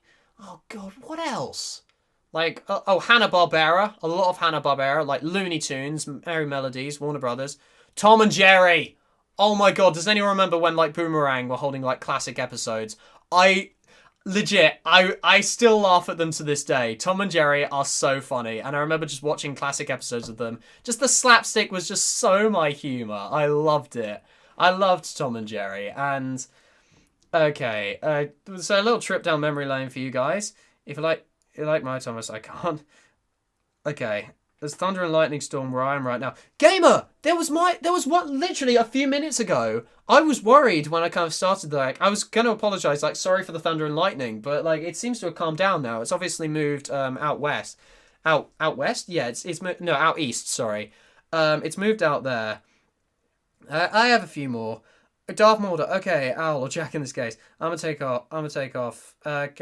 I need a chance to speak with you for a bit. Congrats, happy birthday, and can't wait for the next reaction. Bye. Right, see you, Darth Mordor. Delicious Amy, are you out? No, I am not. I'm not out. No, I'm not. I voiced in the board. Also, hello, Delicious Amy. It's the first time I've actually seen you on my channel, so welcome. Everyone give a warm welcome to her in the chat. I voiced in the Baldi Basics game. Interesting, actually. I never heard that.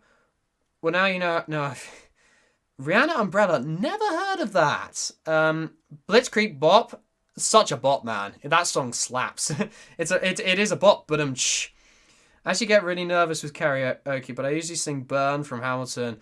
Oh yeah, that's not my favorite Hamilton song, but definitely it's up there. Guming Ann, welcome to the stream. Do you have a favorite video game? I don't really, to be honest. GTA 5 kind of, does that kind of count? I suppose, but I really do enjoy that game. Simpsons Hit and Run. I played a little bit of that. Oh, Burnout. Like any of the Burnout games. I haven't actually played Paradise. I'm not gonna lie, but I hear that's the best one. But like the first one and Burnout Revenge, I loved those games as a kid. Speak on the topic of racing games. Mario Kart Wii. I love that. Like specifically the Wii version. I love that game to death. New Super Mario Bros. On the Wii. Super Smash Bros. For 3DS. I actually owned a 3DS. I still own it now. I just haven't picked it up for a while. Need for Speed Nitro again on the DS. Super Mario Bros. On the DS. A lot of DS games. A lot of DS games are my favorite. Donkey Kong Country Returns. That's a banging game. It's, you know, the classic. It's on like Donkey Kong. A few Sonic games. Sonic Generations. I love that game. Sonic Unleashed. What else? What else? Because a lot of games... See, here's the thing. I did play a lot of games from my childhood, specifically on the DS and the Wii. And also my Xbox 360 a little bit as well. The Simpsons game, that was very good. I have way too many to list. Dude, I have way too many to list. And Empire of the Sun, Working on a Dream. Never heard that one. I asked Guy. Human Sun, beat it! Yes! Yes! Oh, yes. So someone else agrees with you. Man in the Mirror as well. Catching Yoshi, Black or White? Yeah, that's a good song. That's a good song. The thing about my baby, it don't matter if you're black or white. Like, that's a very good song. Beat It, I love Beat It. Who doesn't love Beat It? Who the hell doesn't love Beat It? It's, oh my god. Has anybody heard the do you know what? I've got to like, anybody like look through my channel. I did a mashup of Black Griffin's cover of Beat It with Eminem's Rap God. So someone please check that out, because that's one of my favorite videos I've ever done. I swear to God. And like, I think you guys like that. The Black Griffin cover of Beat It is insane. It's unbeatable. It's one of my favorite. Also the Fall Out Boy cover. Like, I know everyone hates that one, but it's just got so much passion and energy, and that guitar solo in the bridge is just ear bliss. I swear. I just thinking about Beat It, just thinking about that song is just incredible to think about. I love that song so freaking much. I just love Michael Jackson. I love Michael. He's gone way too soon, to be honest. He's gone way too soon. Yeah. Okay, for me it's not any musical, but it's public. No Tears, Enough is Enough, and by Barbra Streisand, which is, or anything by ABBA as its floor thriller. I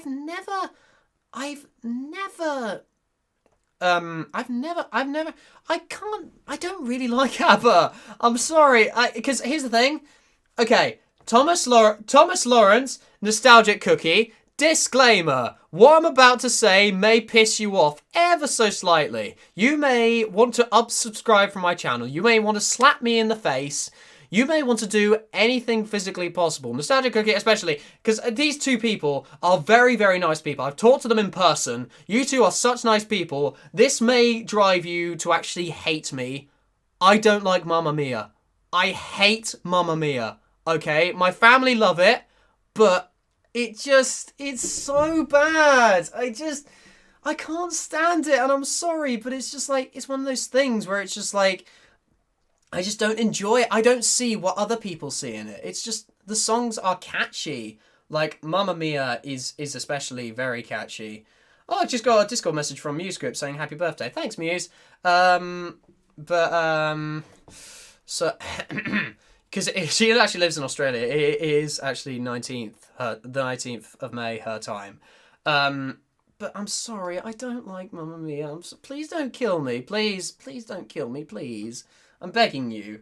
Okay, actually, so you meant Blue's Clues. Yeah, I've heard of that. I heard the reboot's also meant to be really good. But Blue's Clues, yeah, never really watched that. I've heard of it, certainly. I've definitely heard of it. Mea Oigis. Sorry if I'm butchering your name pronunciation. Welcome to the chat.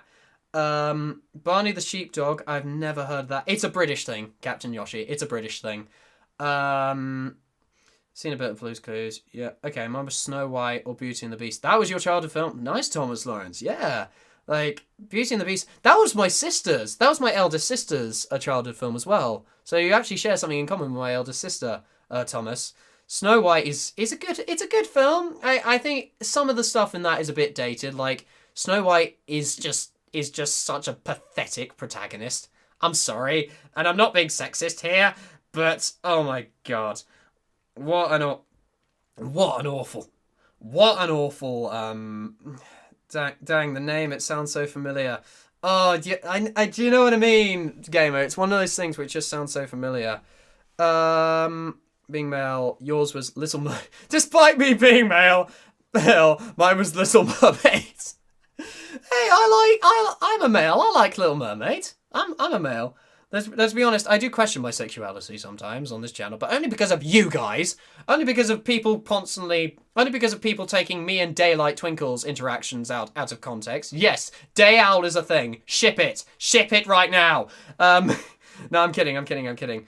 And also Peter Pan. Yo, I'm just saying, Peter Pan, the funniest Disney film. I'm sorry. That's a bold statement. But again, it has that. It's the closest Disney will get to Tom and Jerry. It's so freaking funny. And yeah, call me a boy. And I do love myself a bit of slapstick. It's not just a cheap laugh. There's so much timing and impact involved in it. But legit, my favorite moment will always be in the cave where a Hook just climbs on the boat, row for the ship, dong, and just smacks his head against the cave with. It's just so funny. It's so freaking funny. Okay. Have you seen Sonic the Hedgehog 2? I have. It's insane. That film is insane. It's so good. It's just so entertaining, but it takes everything that it takes everything. It says everything. It has everything the first one has, plus some. Knuckles, Idris Elba, just applaud to you. Absolutely brilliant. Okay, your childhood. So Nostalgia Cookie. Your childhood. Oh, sorry, I missed yours. Did I? Yeah. Sorry. Yeah, Joshi, Little Mermaid. I watched that film for the first time the other day. Actually, it's very good. I do love that film. My childhood, Aladdin, classic. Love Aladdin. Beauty and the Beast, haven't seen it yet. Fox and the Hound is a bit overrated in my opinion. I'm sorry, but I was expecting something so much more from it, and what I got out of it was just kind of something a bit, I don't know, I felt like I was trying to kind of feel something watching it, but I just ended up not feeling anything. It was just kind of there. You could see the kind of time. This was during the time period where they were kind of running out of kind of creativity. Well, not necessarily creativity, but their films weren't doing so well, and so they were kind of struggling with it. I still have the 4 volumes of classic Tom and Jerry DVD. I have the exact same.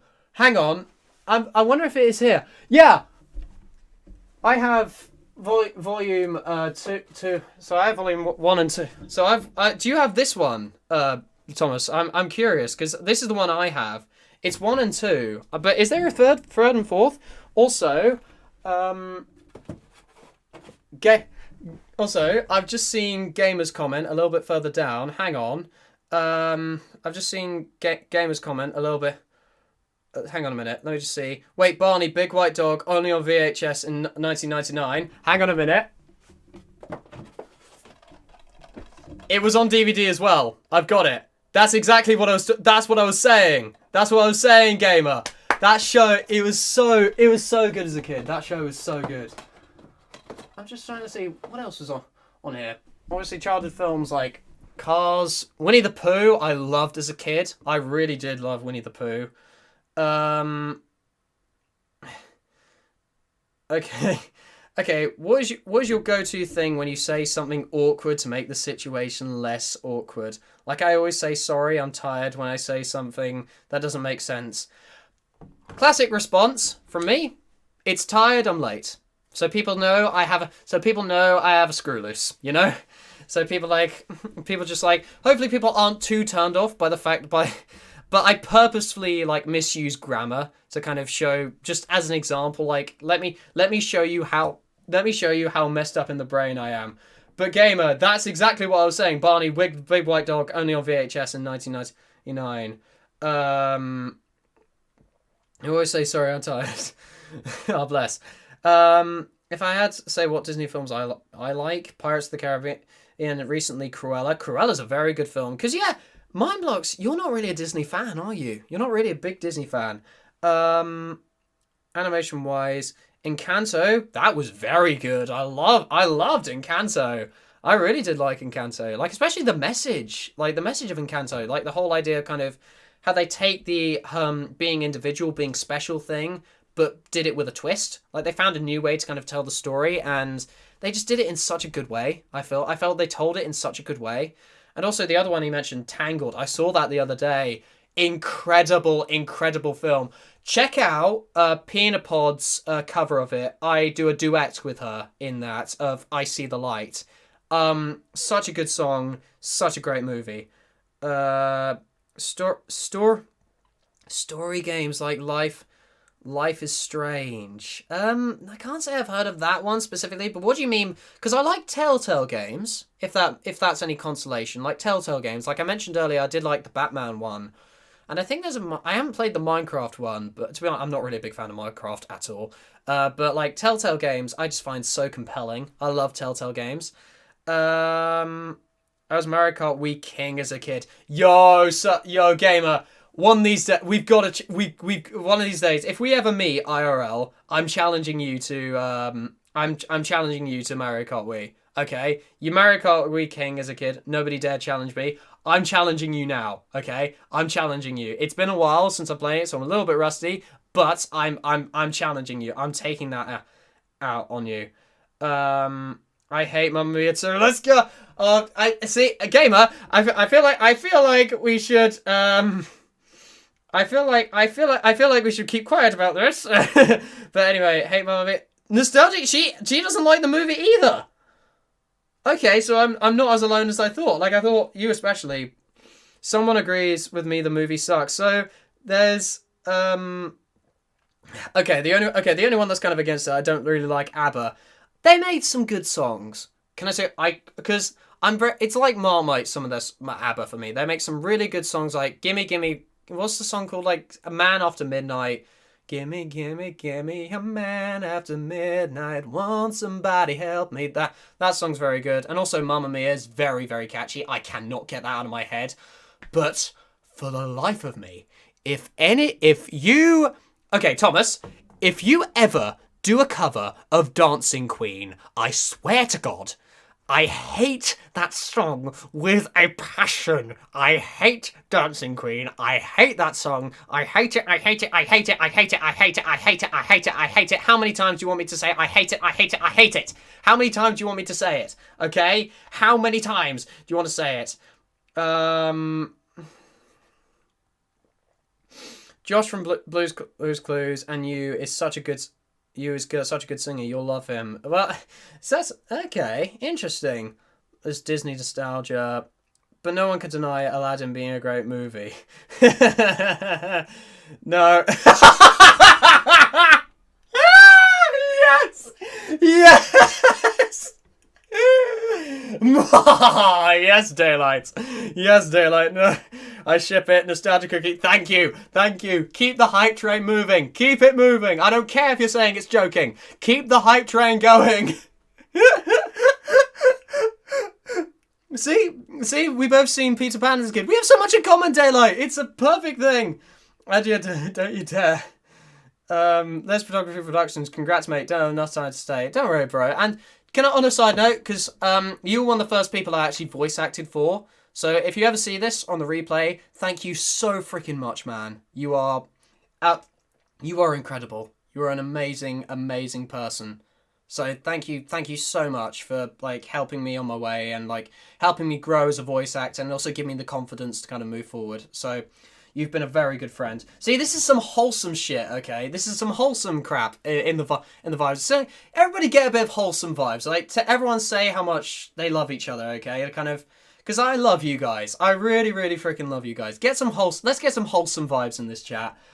You know, like me and Daylight, yo, me and Daylight, when are we gonna have our first kiss? When are we gonna have our first kiss? I'm kidding, dude. I swear someone's doing day owl art for a joke. Oh my god. Oh my god. If someone out there has done that. If someone does that, I swear to God, me and him will never live that down. But one thing I would like to know, why are you so defensive over this, Daylight? Is there something wrong with me as a person? Am I not attractive? Am I kind of... Because I'm a catch, okay? I'm a catch, okay? Do you find me disgusting as a human being? Like, why? Why are you so defensive over it? Come on, tell me. Comes to really old Disney movies. Yoshi, I love you. Yoshi, I actually love you. He just mentioned Bambi. I'm just saying now, Bambi is my favourite Disney film of all time. I think it's Amaggio's as well. I think I talked to her on Discord. She said Bambi's her favourite as well. But it's my favourite Disney film. Just the emotional equity of it all is just amazing. I love it. It's so incredible. And I love Bambi. I really love Bambi. Actually, can I tell you why? It gave me an emotional experience. I remember I saw a TED Talk somewhere. I can't remember who did it, but it was someone, like a writer from Pixar. He did there's an unwritten rule when it comes to kind of, there's something which, like other things, some films like very much overlook, and that is wonder. Bambi gives you wonder.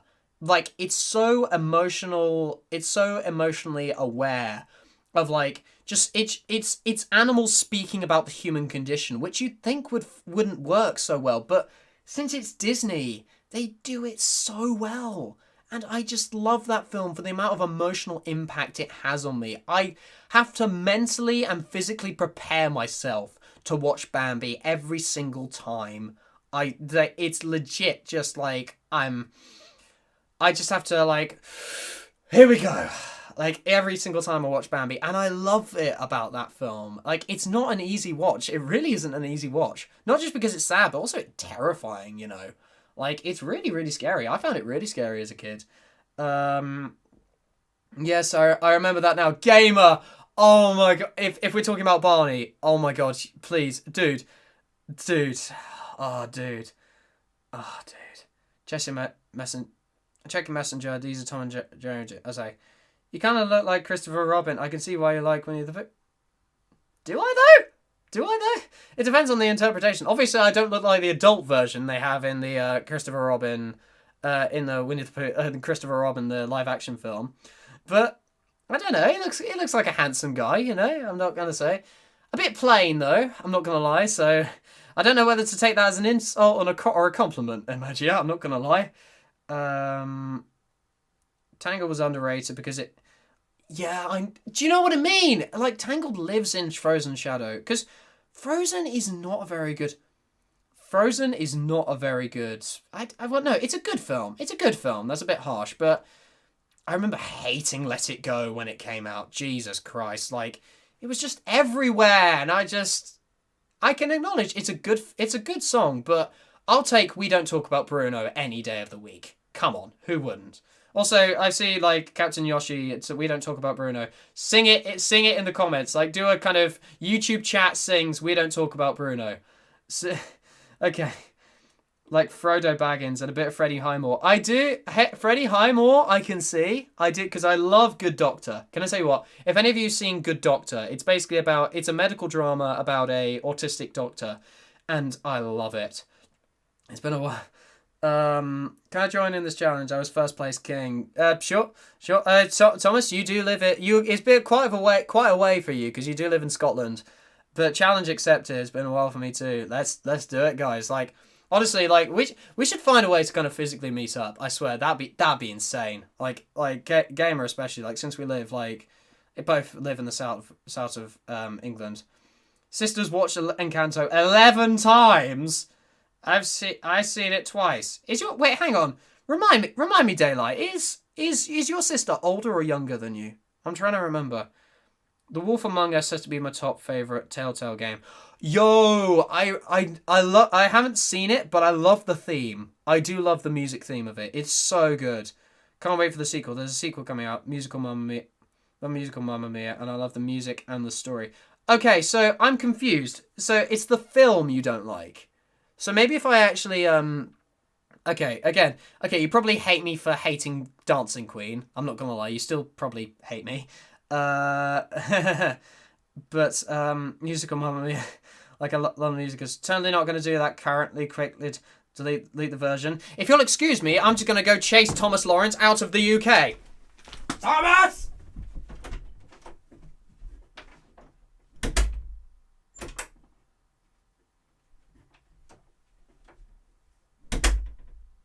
You thought I had you, didn't you, Thomas? You were shaking in your chair. All part of my elaborate scheme. Which really wasn't very thought out. I just went out the door and then came back in. So yeah, didn't really think that one through. Either way, so it's too late. Galaxy colouring. Oh, Muse, why? Why? I hate Dancing Queen! Sophia May, how are you? Mamma Mia is really good. I auditioned for my school play, but didn't make it. Okay, so I feel like we're kind of off the same page here. It's the film I don't really like. I haven't seen the musical, so maybe if I saw the musical like on theatre, if I saw it on like Broadway or like West End, I'd actually have a better, might just have a bigger respect for it. But like the film and like some of the songs, I really don't like, excuse me. But hi, Sophia May. Nice to kind of, okay. No, guys, please don't ship me with this guy. Anything but that, have mercy. Wow! Wow! Daylight! Come on, dude. What's wrong with me? What's wrong? Come on. Why? You know what? Do you know what? This isn't over. Okay? This beef is you've started a war, okay? You've started war. Let war be declared, my friend. So, Sophie May, glad to have you in the side when they're sleeping in the river so they don't lose each other. I love otters. They're a bit violent, but I do love otters. Yeah, I do love otters. Otters are so cute. Can I tell you what? Like, my dog, so Florence, that's the name of my dog I do my reactions with, by the way. She reminds me so much of an otter, especially because she loves a good swim. Like when we go down to my mother's holiday home, my grandmother's holiday home, sorry, and when she gets out of the water, she is drenched. Like, she is absolutely drenched. And, like, her fur just sticks up and drenched. And, it's just drenched. And she looks like an otter. She genuinely looks like an otter. Just hang on. So, hang on. Yeah, my phone's running a bit low on battery. This isn't going to work. Hang on.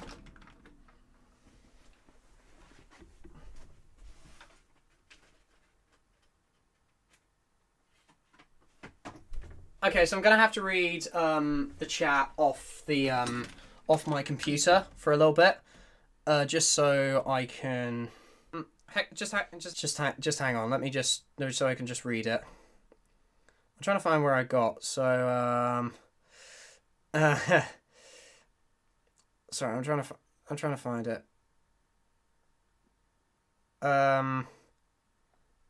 Okay, I think I found it. Okay, yeah.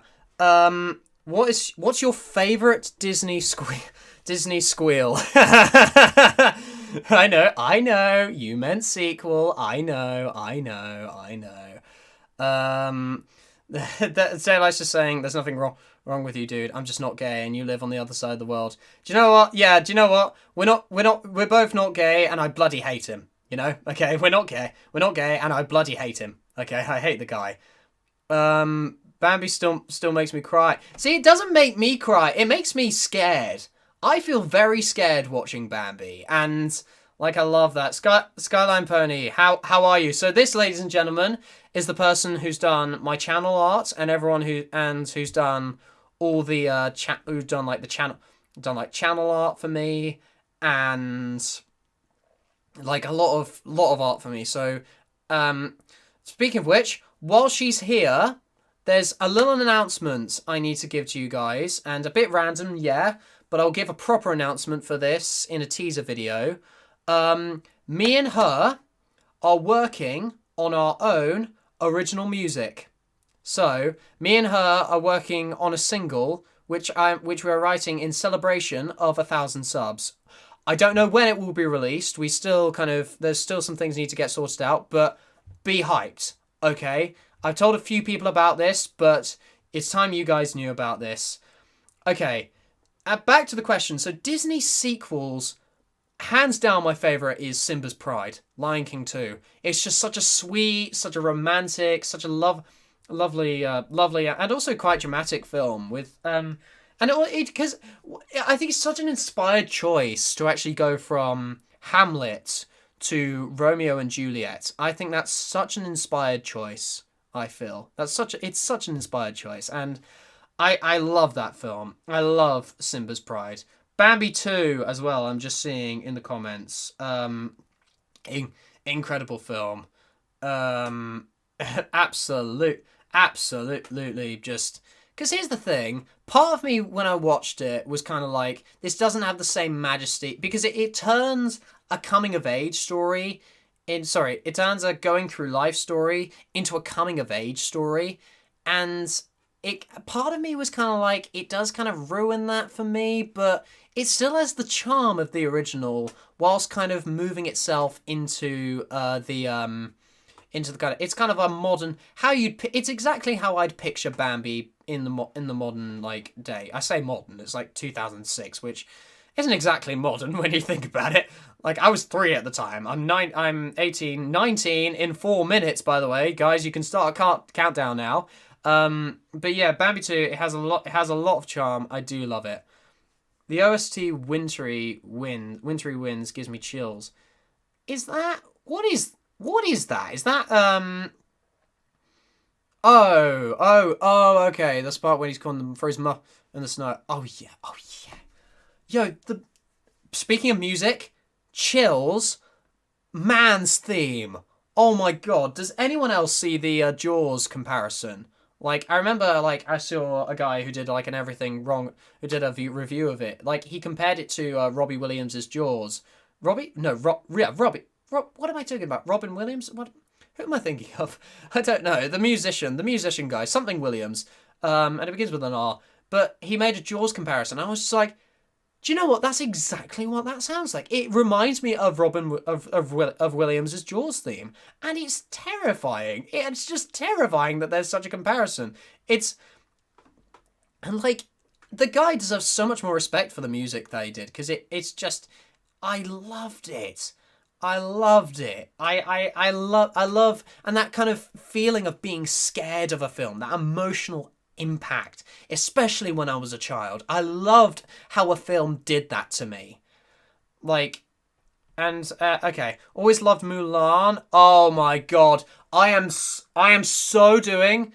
Okay, someone asked me what song covers would you like to do.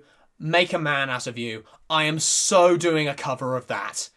It's like, if you hate that song, I don't care. I'm doing a cover of that. Don't worry, it was a compliment. Okay, thank you. Okay, why did I expect anything less from Magia? Let's be honest. I hate Frozen. Meh. No one girl at school would shut up about Let It Go. My God, year 6 was hell. Yo, it was hell for me as well, bro. I think it was year 5, to be honest. I think it was year 5. We don't talk about. Yep, there we go. Work perfectly as friends, just like Magia and Kale and Aaron, etc. Though there was that infamous. We're not going to talk about that. I'm sorry, we're not going to talk about that.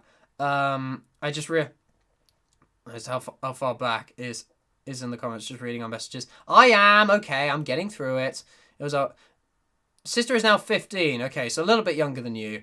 It was all, yep, you're singing it, go on. Have halfway through before I close the tab. You are despicable. Okay, man. You are despicable. And Encanto's great. Sibling war is fine. Oh. Aww. Our sibling war is finally over. I love her now. Okay. Yeah, you saw that message. Yes. Yep, you saw that message. God damn it. Comedy freaking Gone Girl. I've forgotten what I said. I've forgotten what I said. To be honest. Just look at the Royal Guards. The British are coming. The British are coming. Go see the stage. Okay. Yeah, it's superior. When I turned 17, I asked everyone I was officially a dancing queen. Really? Brilliant. Yeah, fantastic. Fantastic. Fantastic. Here's the thing. I hate musicals. But I love the song. Yeah, that's the thing. I find it interesting. I do find it interesting how, but actually I'm always way, like, it was always the opposite way around for me, especially when I was younger. Like, I love the storylines driven by kind of like outside of the music. Like, take away from the story for the story. Like, the songs can take away from the story, but at the same time, I've grown a bigger acceptance for it, mainly because of Hamilton and Sweeney Todd. Those were the two musicals that kind of swayed me a little bit. That was kind of the music that kind of that was what kind of swayed me a little bit. Who are your like Bohemian Rhapsody and Rocket Man? I'm sorry, I'm very far behind here. Bohemian Rhapsody and Rocket Man. Part of me still doesn't like Bohemian Rhapsody, but I can respect it. Like, it's good for what it is. It's very good for what it is. Rocket Man I haven't listened to all the way through yet. Okay, a Thomas question, just really quickly. Who are your favourite Thomas and Friends characters? I mentioned this 3 times in this stream now. Edward and James. I love Edward and James. It's a toss-up between these two. Uche. I can't wait to see it. Yeah, I'm looking forward to it as well. Love Lion King 2. Brilliant. Holds the record for the longest distance between the original to the sequel. Oh, look at you, Muse. Look at you, Muse, flexing your facts. I have a couple sequel movies that are my favourite. Cars 2, no. I don't know. Like, I enjoy elements of it, but it's just like, no. It's just like, no. Toy Story 3, the second one is incredible. Toy Story 2, that's like, in terms of the ones I've seen, I'd say, like, technically speaking, that is the best. And also just, I had so much freaking fun with that. I had so much freaking fun for that. Best soundtrack. John Williams. Thank you, Muse. Thank you. John Williams. That's who I was thinking of, who did the Jaws soundtrack. A best soundtrack. Pinocchio, Mary Poppins. Mary Poppins, I can see. I did love Mary Poppins as a kid. Pinocchio, it has a few good songs. It's mostly instrumental music for me. Like, that's terrifying. Toast your birthday coming. Guys, it's officially past midnight in the UK. So, guys, it's the 19th of May. Means I've officially turned 19. So, thank you so much. Simpage, hi. Oh, look who it is. P in a pod. Yeah, I'm here for Happy Womb Day. God's sake. Where did that meme even come from? Happy birthday. My favourite songs. Ever heard of Comedian? I've heard of the Comedian. Randy Feltface. Michael McIntyre. Oh my god. I don't really like Michael McIntyre. I'll tell you what, favourite comedian in general, I love George Carlin. He's so freaking funny. Nostalgia Cookie, what do you mean by the most embarrassing moment? Hi, Sub. I'm kind of sick of Toy Story because when my niece came to visit, we watched it on repeat, especially the second one. Brilliant. Happy birthday for Wonder Day, full of love and magic. Aww, you guys, you're making me cry. You guys are incredible. Seriously, you guys are amazing. Thank you so much. Gotta go now. Ends his stream. All right, see you, dear. Like gamer, you're up past your bedtime, mate. Happy birthday, Jack. Keep it up. Thanks, dude. Do you like Fluffy the comedian? Never heard of her. I can safely say. I love his rants about things you never see. So, but no, my favorite one is the one where he does about comparisons between sports like football and baseball. It's like, as like football is played in the wind, rain. It will carry on. Mud on the players' numbers. We can't see the field. The struggle will continue. In baseball, if it rains, we don't go out to play. I can't go out to play. It's raining out. Raining out. In baseball, if the game ends in a tie, we may have extra innings. Football is rigidly planned, even if we have to go to sudden death. That's my favorite, most embarrassing moment in your life. Oh my god. No, I have such a good ones. Animators don't have bedsides. Imagine, I've got such a good one. Okay. Jim Carrey, that's fair. I haven't seen enough Jim Carrey films to kind of comment, but I do like him. Oh mate, Will Ferrell. He's technically an actor, but he's a very good comedian.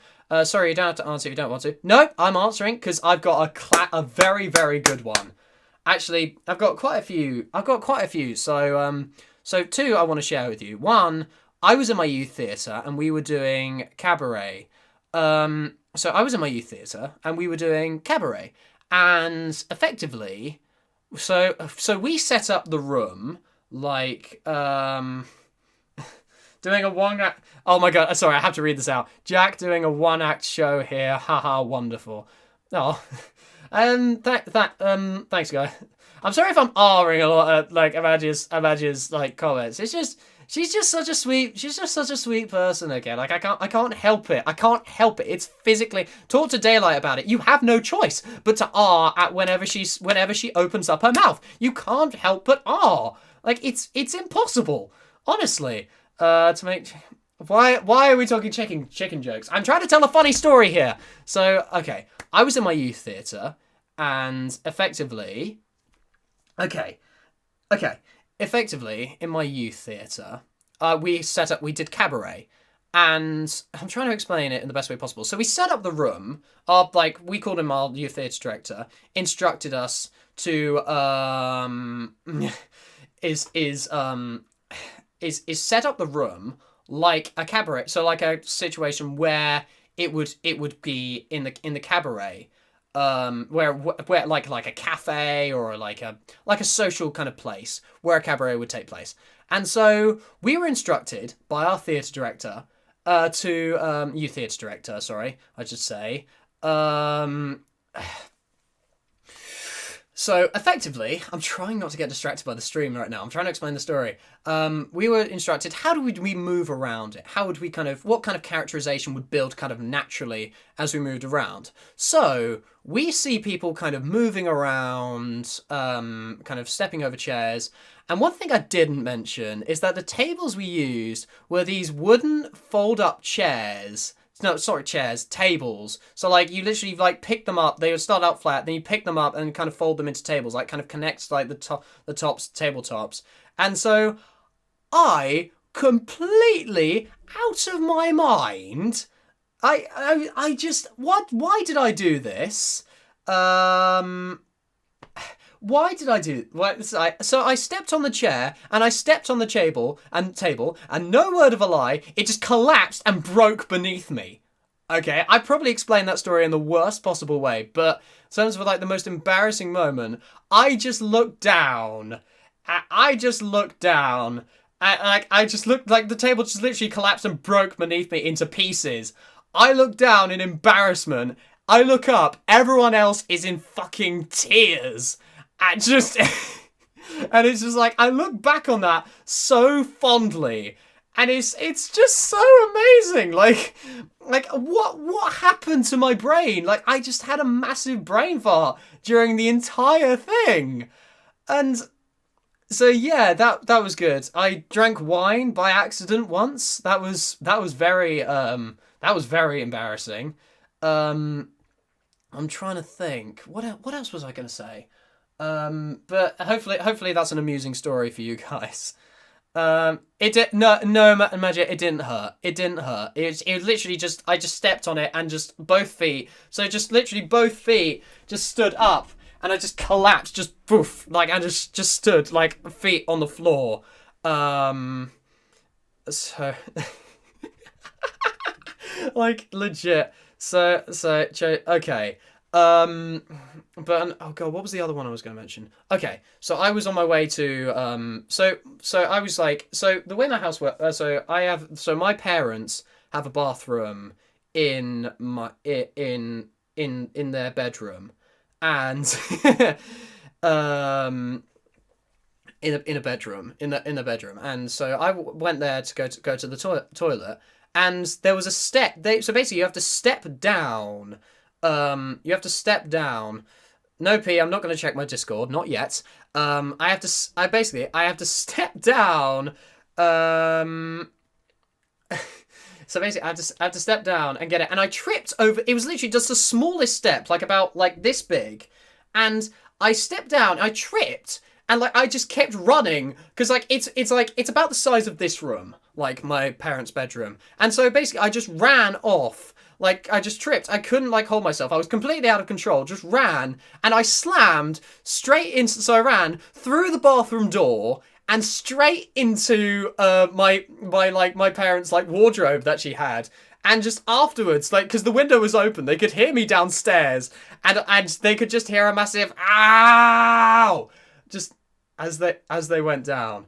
Um, so as they went down. So and it was just like I got out. It really hurt as well. Like it hurt my elbow. I was like, yeah, and I just got down, and my eldest sister was just crying from laughter, and it was so funny. Um, but yeah, I was fine. But no, I was fine. Like I was fine. Again, I was fine. I'm just gonna go back check over kind of anything because there were a few things I missed regarding. Hang on a minute. Okay. Um, so Jack doing a one act show here. Haha, wonderful. Thank you. Jack is one of the most talented. Oh my, Daylight, really? Really? You're gonna make me cry now. Jack is one of the most talented people I've ever seen, along with you, Magia. Both you guys are flawless. Thank you so. Oh my god, Daylight. Oh, sweetheart. Honey, thanks. But anyway, regarding the heart shell, who's your favourite NIST character so far? I probably have to say Tenebrae. I'm not gonna lie. I find her backstory so fascinating, bro.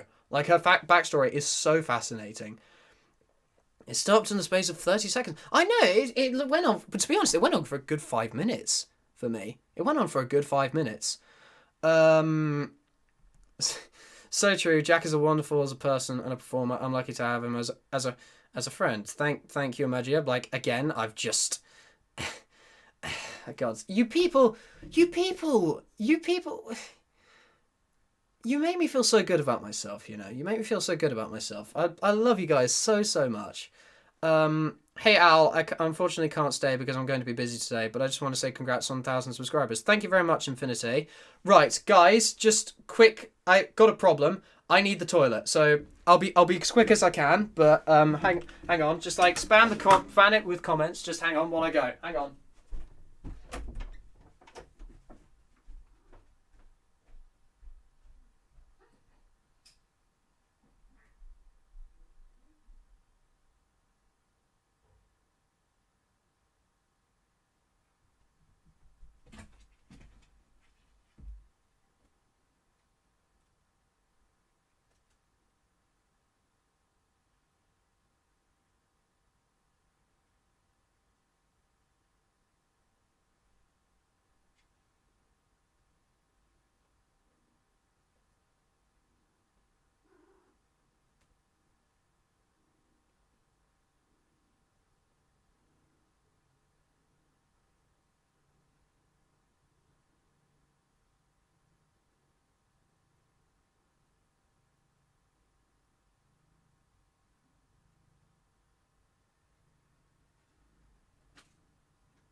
You are the master of perfect timing. Hang on, guys. I'll see if she can try and come in. Hang on. All right, so folks, this is my cat Lily. Sorry, I'm holding her wrong, but so I just thought you guys like to see her, and she's a very sweet thing. She does. I'll tell you one thing she does is she's very difficult to sleep with during the night. She legit. She's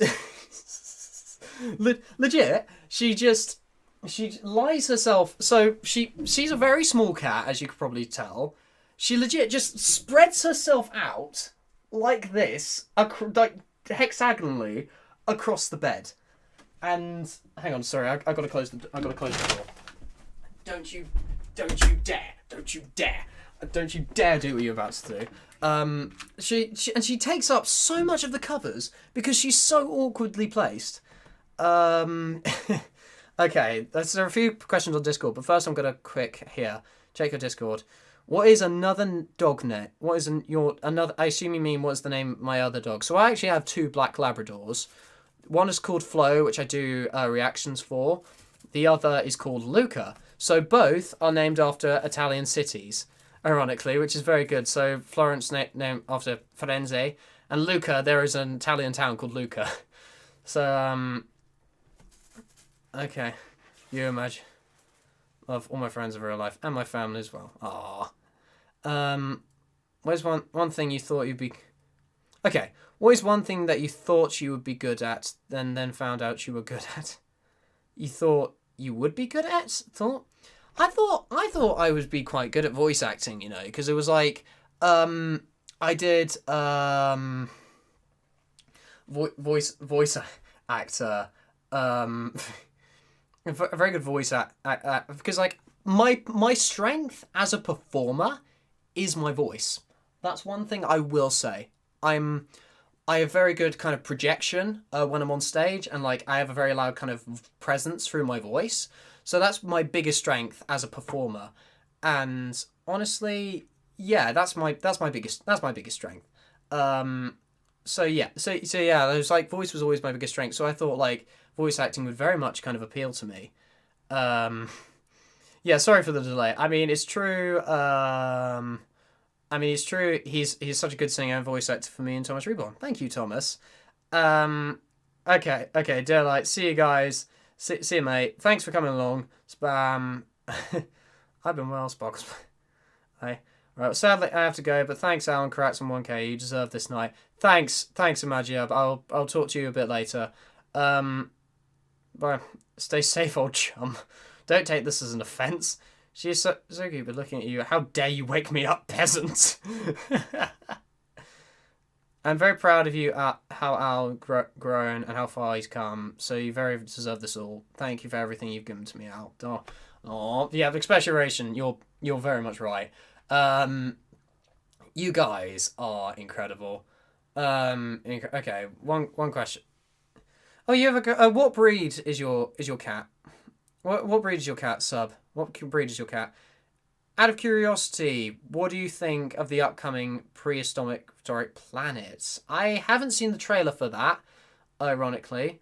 So yeah, I don't really have an opinion of it. Apparently, there are a few questions on Discord. Hang on a minute. Let me just. I just need to respond to some Discord comments.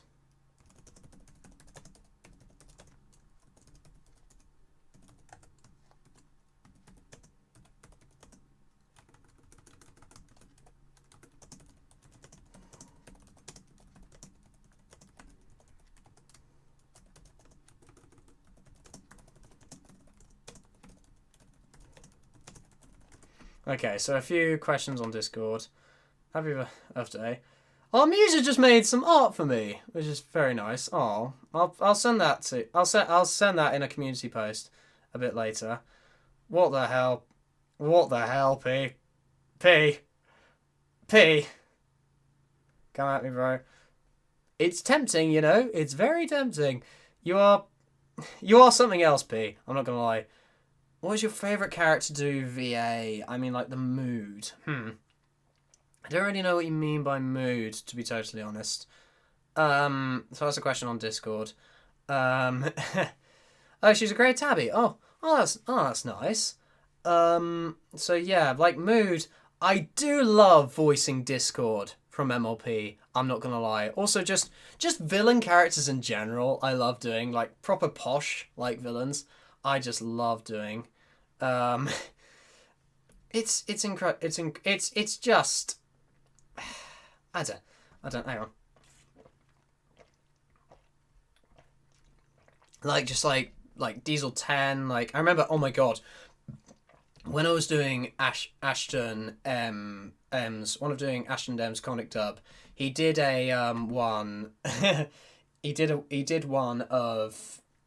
So he did a Thomas redub of the chase scene from Thomas and the Magic Railroad, and I played Diesel 10 in it, and I just improv after improv after improv just came flowing out, and it just I watched it back and I was just like, wow, this came out so freaking well. And I loved it. That video, that's actually when I send in my lines, that's actually my most viewed video on YouTube, fun fact. So have you binged Thomas Reborn yet, Jack? Or are you not going to do some of your episodes for reaction stuff? I think I might binge it, in total honesty, because I think I want to save your Thomas Reborn when you're doing your Magic Railroad Dream. I know that'll take a while, but I definitely I would like to do a reaction to some of your stuff, because you've been a very loyal supporter of your channel. Questor Exploration, he's actually voicing. You don't mind if I give this away, do you, Questrius? But he's actually voicing a villain in the main villain in what is it, Demon's Daughter, which should be a lot of fun. Honestly, if you could see the conversation I'm having on Discord right now.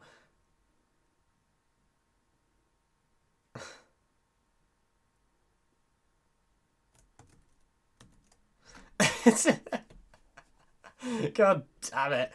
You character personality and stuff. Yeah, I don't know. I don't know.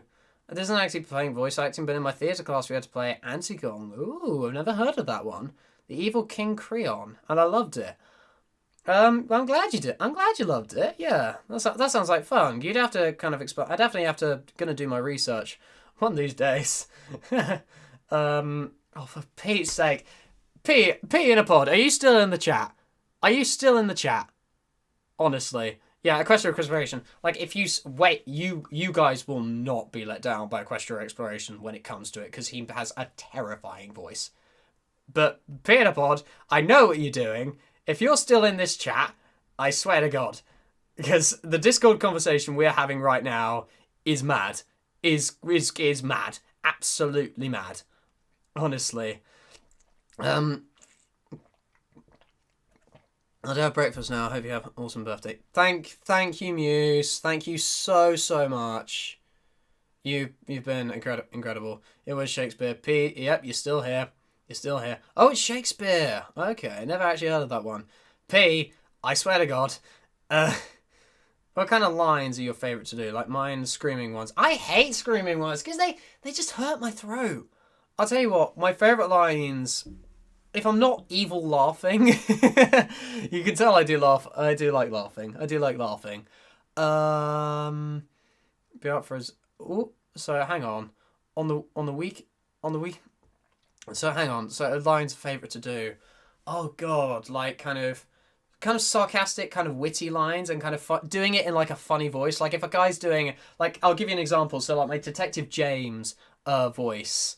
In Detective James, I did a voice where he's just like, so Paxton goes up to James, so he's hit a tar wagon, he's got like tar all over him, and Paxton's got up to him, and he's just like, James, you've got a little something on your, and I just reply with James, I noticed.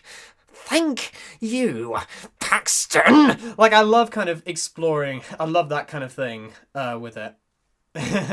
Check him out next time. I'm gonna do a dinner. So okay, That Daylight, thank you so much. Happy birthday.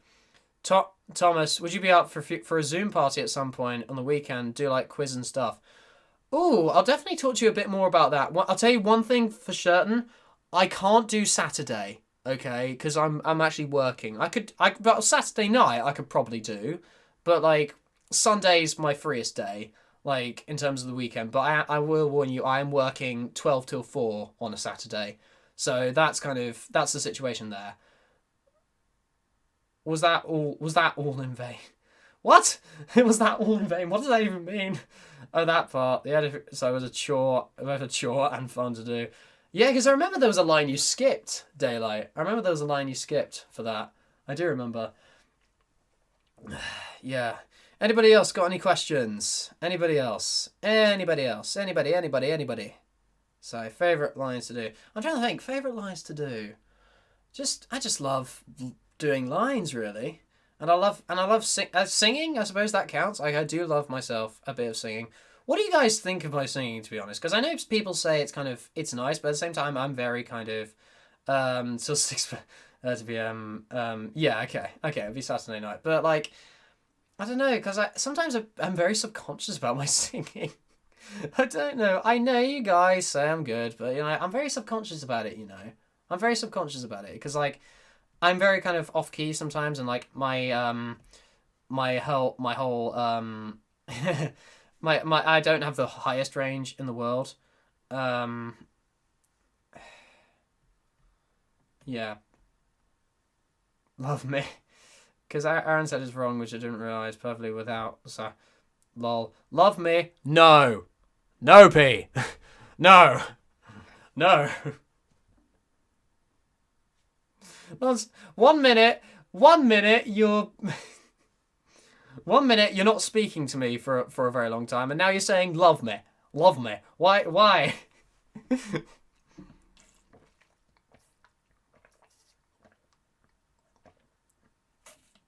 Anybody else got any other questions? Collab P. Everyone's about that. I remember seeing Collab P. It was good. Oh, thanks, Sophia May. Yeah, I did. Beta WP. I had so much fun doing that. We are, because we are sick. Okay, we are sick. Okay, we are unstoppable. Us two. We are unstoppable. Mind if I edit Detective James and do it for Reborn? If he's not, I think he might have left, Thomas, but I can pass on a message to him if you really want me to. I can pass on a message to him if you really want me to.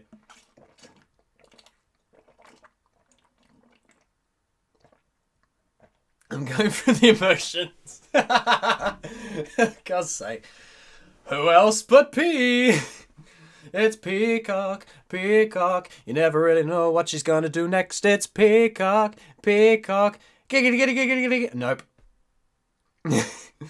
I don't know if you noticed, but look at my community stuff and look what I got. Oh yeah, I saw that. So if you don't know, Daylight Tickle got freaking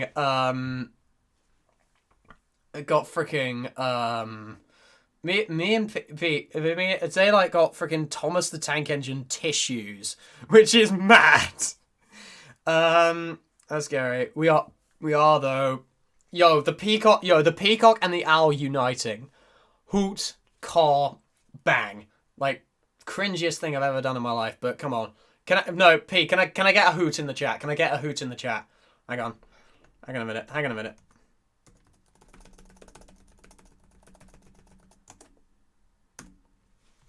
So, okay. Strangest personal experience.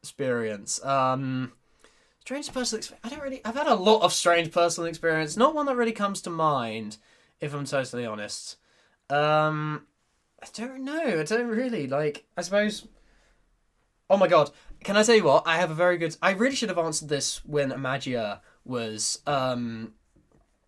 here. So I used to have 2 cats. It was the cat that's on my bed now, the one I showed you, Lily, and I had another one called Stanley. Unfortunately, Stanley ran away sometime last year, but he was a very sweet cat. He was a very big, fluffy orange cat. But he used to meow like crazy. And so, I'm not sure if people will find this funny or if people will get this, But me and my sister, so here's the thing. Whenever you meowed to Stanley, he would always meow back. And he would always meow back. And it was so funny. It was so funny because like it was just like every time he came through the cat flap, you just hear meow meow, like you just constantly hear that. And so me and my sister would always kind of, and so one day I was just meowing, like for some reason I don't know why I was meowing, but like just me being random, I was just meowing.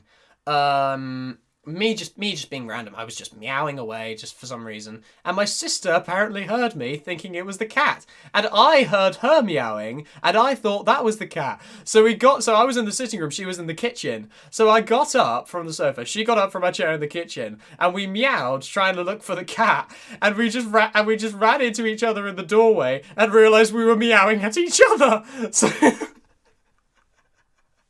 we literally just got up. Bro, we were just literally just meowing at each other.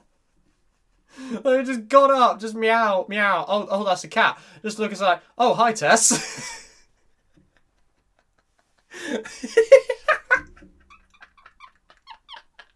I don't know if you guys will find that funny, but it's tickled me ever since.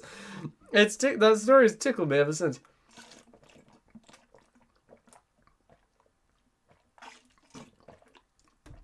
Alright, so does anybody have any more questions?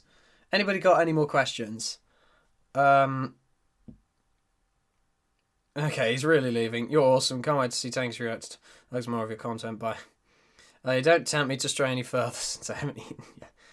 Ghost meows. No, okay, I should emphasize, question. This was before Stanley ran away. This was before he went missing. It's quite. I find it very funny. I'm gonna have to share that to Imagine, to be honest, because that really answers her question. But yeah, anybody else got any more questions? Because Daylight's leaving. Anybody else got any more questions? One more question, but that's it. Okay, fine. Yeah, fine. You won't leave, will you? Good luck, Daylight. You're gonna need it.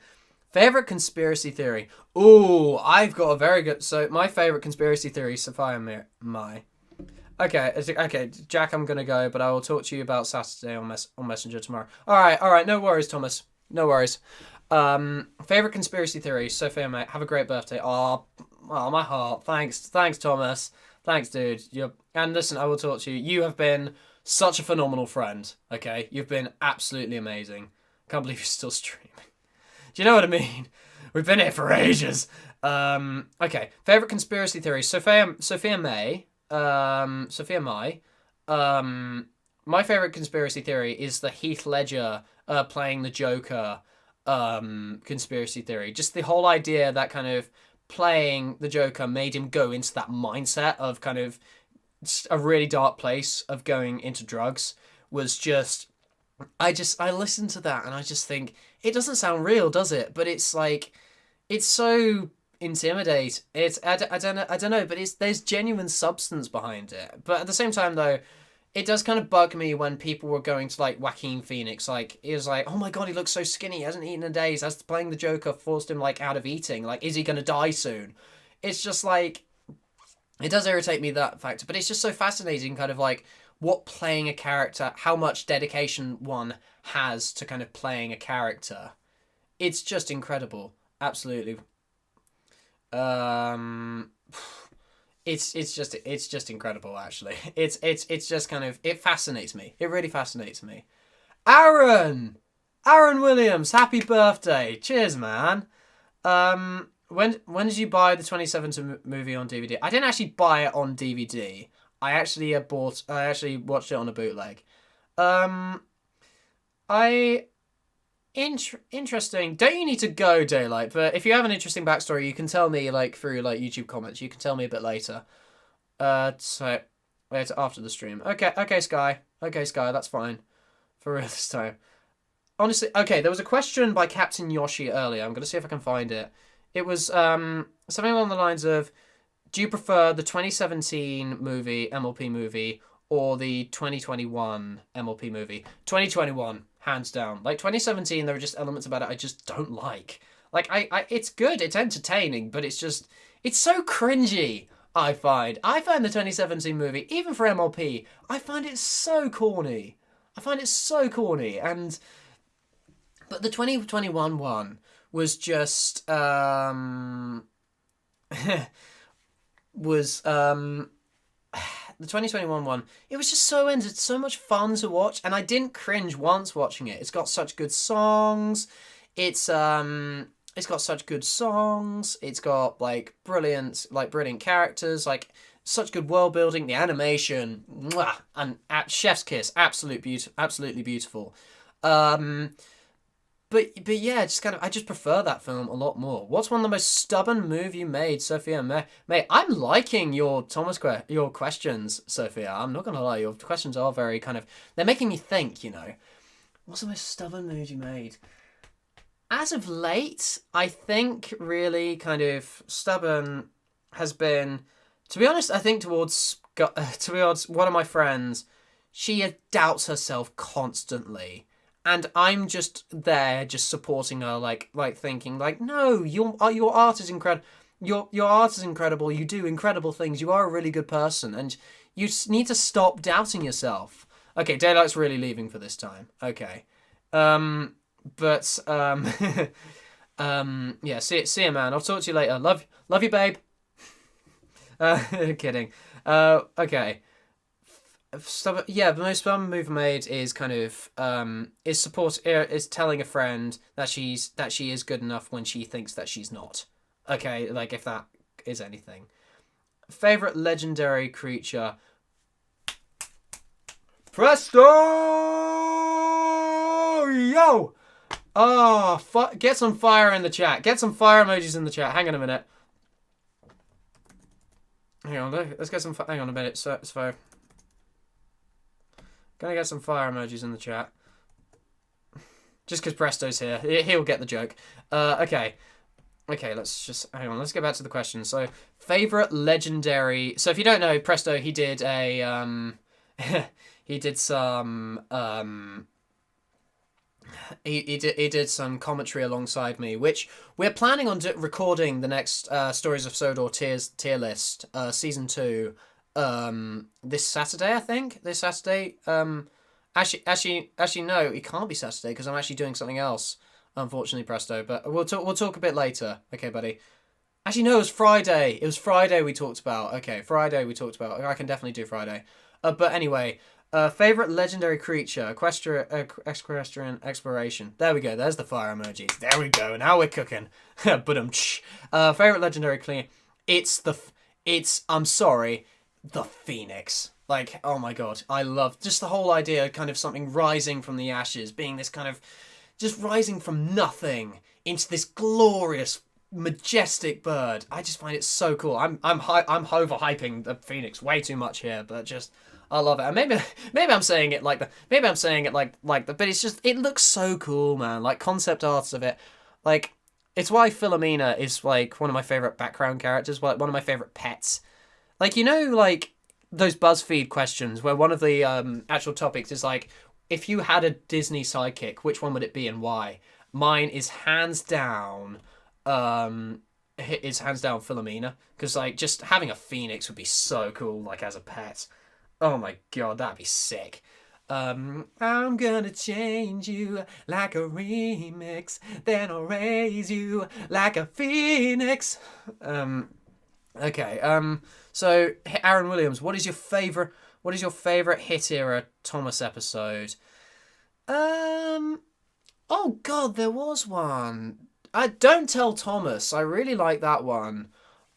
Bold. Oh no, not Bold. Skarloey the Brave. I feel like if Skarloey being a coward, but at the same time, if you look at it as Skarloey as a younger engine, I feel, because here's the thing, I imagine Skarloey having that experience when he's younger, because I think I'm saying this because I saw a Jivio. Oh my god, does anyone remember Jivio? So he did a bunch of adaptations of Thomas episodes, rewrites of Hit Era episodes. They are incredible, like incredible rewrites, and it gave me a newfound respect for Skarloey the Brave. Kind of the whole idea. This is kind of a younger Skarloey, a bit more kind of timid, a bit more kind of scared, and kind of looking at it in that kind of perspective has given me a new kind of light when watching it. It's either that or Don't Tell Thomas. Don't Tell Thomas is just so sweet. It's such a sweet episode, and I love it. It's one of the it's the only Hit era episode that I think has actually made me cry.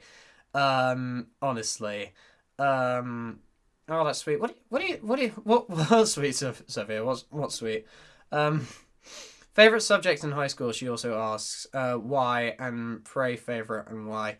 I'd like to know what everyone else's favorite subjects in high school, but it's okay.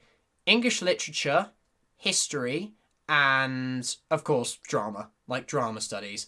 But English literature, English literature, because I just love storytelling, and it just fascinated me, kind of like just the whole idea of words, poetry especially. I especially loved. I especially loved like breaking down like poems, like William Blake and Wilfred Owen, such incredible poets. Just how they managed to manipulate the written word. It's part of why I like songs, because songs are effectively poetry. Uh, least favorite as well. Any of the sciences. I was crap at science in high school. Well, here's the thing. Our school system's very different to in America. So we have a secondary school, which is year 7 to year 11, which is ages 11 to 16. And then we have sixth form, or year 12 or year 13, which is ages 16 to 18. And so effectively, comparison, so like in America, I think high school is 14 to 18. So 14's freshman, 15's sophomore, 16. Wait, hang on. No, it doesn't matter. It's acting class. I actually didn't do like acting like as a separate course. Like there's an option for me to do it at a university, but I kind of chose drama just to be a bit more general, I felt. Yeah, so can everyone else say what was your favorite and least favorite subjects in school and explain why? Because I really want to know your opinions on this. So please do let me know. We have seven people still on the chat. Okay, so anybody still watching? Kind of what's your favorite subject and why? So do let me know.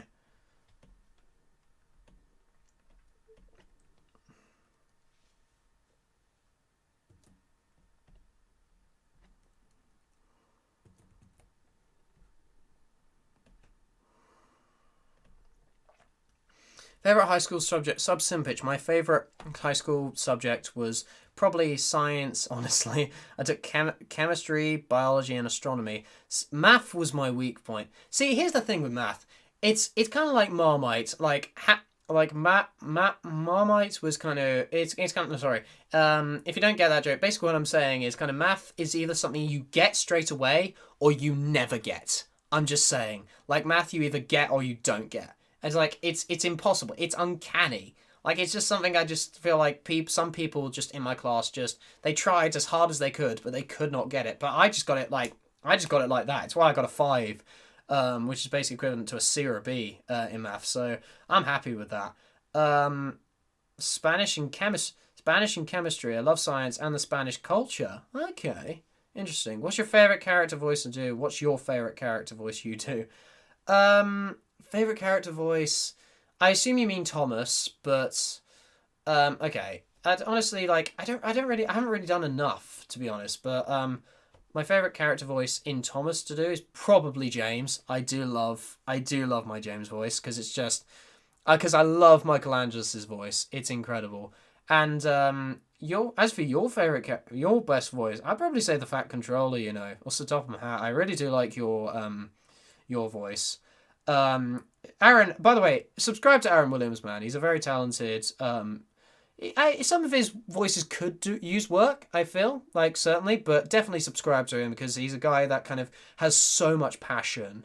I love it. So I love it. So theatre English are least just because I think more logical. See, I think I hate thinking outside the box. See, here's the thing.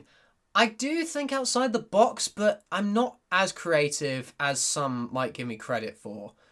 Um, okay, but hang on a minute. So it does give me a theatre. Like, I can kind of think outside the box, but only when it's played in front of you. I cannot work with a blank piece of paper, for example. Like, I cannot, like, writer's block and, like, creative block is just such a pain where you don't have, like, source material to kind of work off. And, like, when you don't have, like, a story or a concept to actually work off, it's impossible for me. But when I do have that story, like, or concept, or I'm not facing writer's block, then I'm all set. It's just go from there. I love it. And like I love the experience of being of just kind of creating a good story and people just being like, wow, that's incredible. It's just like, wow, this made me think, that kind of thing. And like, because one of the most humbling compliments I ever got was actually from my dad, and he said that I'm a communicator. And basically what he means by this is that kind of, so I'm on the autistic spectrum, and I've always felt like a social outcast when I've went from being on the autistic spectrum, because of school. But theatre and kind of storytelling kind of allowed me not to feel that way. Like, I did a project on this in my youth theatre, which was the most incredible thing in my life. It was basically kind of an audio experience. Sorry, I'm going a bit off topic here, but there's something I really want to kind of talk to you guys about. I sent it to you I sent it in community posts, but I just creating it was the most. It actually got aired on my local radio station, in my local county radio station, which is very cool. And it was basically about kind of used audio to kind of stimulate the experiences an autistic person would kind of go through, and kind of what makes us comfortable, what makes us stronger, and what empowers us effectively. And we used kind of audio through that, and it was the most incredible thing.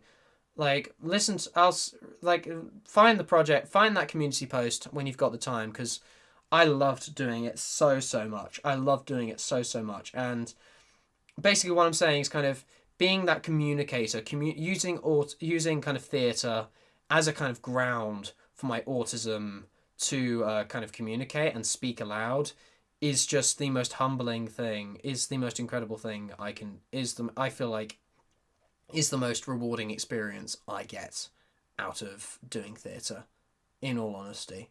That's why I love it, because it gives me a voice. It gives me a voice. Yeah, my voice is kind of going, which is kind of a bit ironic, but so for me, theatre is because I don't really like the teacher. The teacher is so important. I cannot emphasize enough how important the teacher is. Okay, I cannot emphasize this enough. Okay, if having a good teacher and a bad teacher, having a bad teacher is a huge deal breaker. Like, you go back and forth between teacher and teacher, and it just jars. It doesn't help. It just doesn't help. Like, it does. Like, it's just like, you need someone with passion about the subject matter that you're doing. You need someone to kind of inspire you, someone to kind of, because here's the thing, I had 2 history teachers and they could not be more different from each other.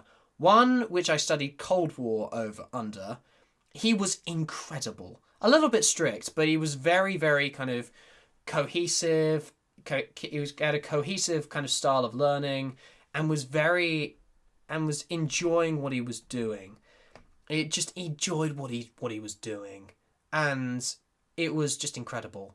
And I had fun in those lessons. I genuinely had fun, and because of like that, I managed to kind of form a love for kind of history. Yeah, that's kind of sort of gone away now because since everything, but voice, yeah, and the other one, which we learnt Tudors under, could not teach for the life of her. Like, she was a lovely woman, but she just could not teach at all. Like, she just did not know how to control a class, especially like that class, because there were a bunch of rambunctious, for the lack of a better word, gits. in my history class, and they were just she just could not control them. She could not control them at all, and her styles of teaching were just so so innate. They did not help me learn at all.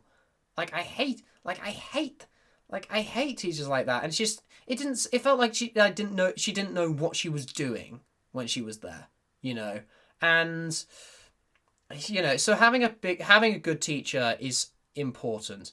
It's so important. Thankfully my theatre teacher was amazeballs. So thankfully I got lucky with my theatre teacher. Okay. Aaron's just put something. Voice acting and video production have changed my life. It has really helped me with my comprehension problem. That's the effect it has, bro. That's what it does. It changes lives. It changes how you see the world. It changes kind of what everything does. We're going a bit deep. We're going into deep territory in this Q&A. I'm not going to lie, but it helps you. It really does help. And I'm glad you found that in theatre, because I love it. That's what we have in common. I love kind of voice acting specifically, and video production as well. It's very entertaining doing a bit of editing, but it's kind of, and how it kind of gives you a voice, like how it helps you overcome obstacles and helps you face them. And like Aaron, I'd love to talk to you a bit more about this in Stitch's server. So on a side note, I would have said theatre's my favourite, since I do wish to be an actor, but I never took it in high school. It was an afternoon, but didn't want to be in school longer than I had to, and I regret it every day. Honestly, there is no... It's never too late to start acting. It's never too late, okay? It's never too late to kind of do what you love, okay? Because, like, it's just doing what you love. Theatre's kind of like, anybody can act. Anybody can act. Like, with the right amount of teaching and the right amount of kind of passion, anybody can do it.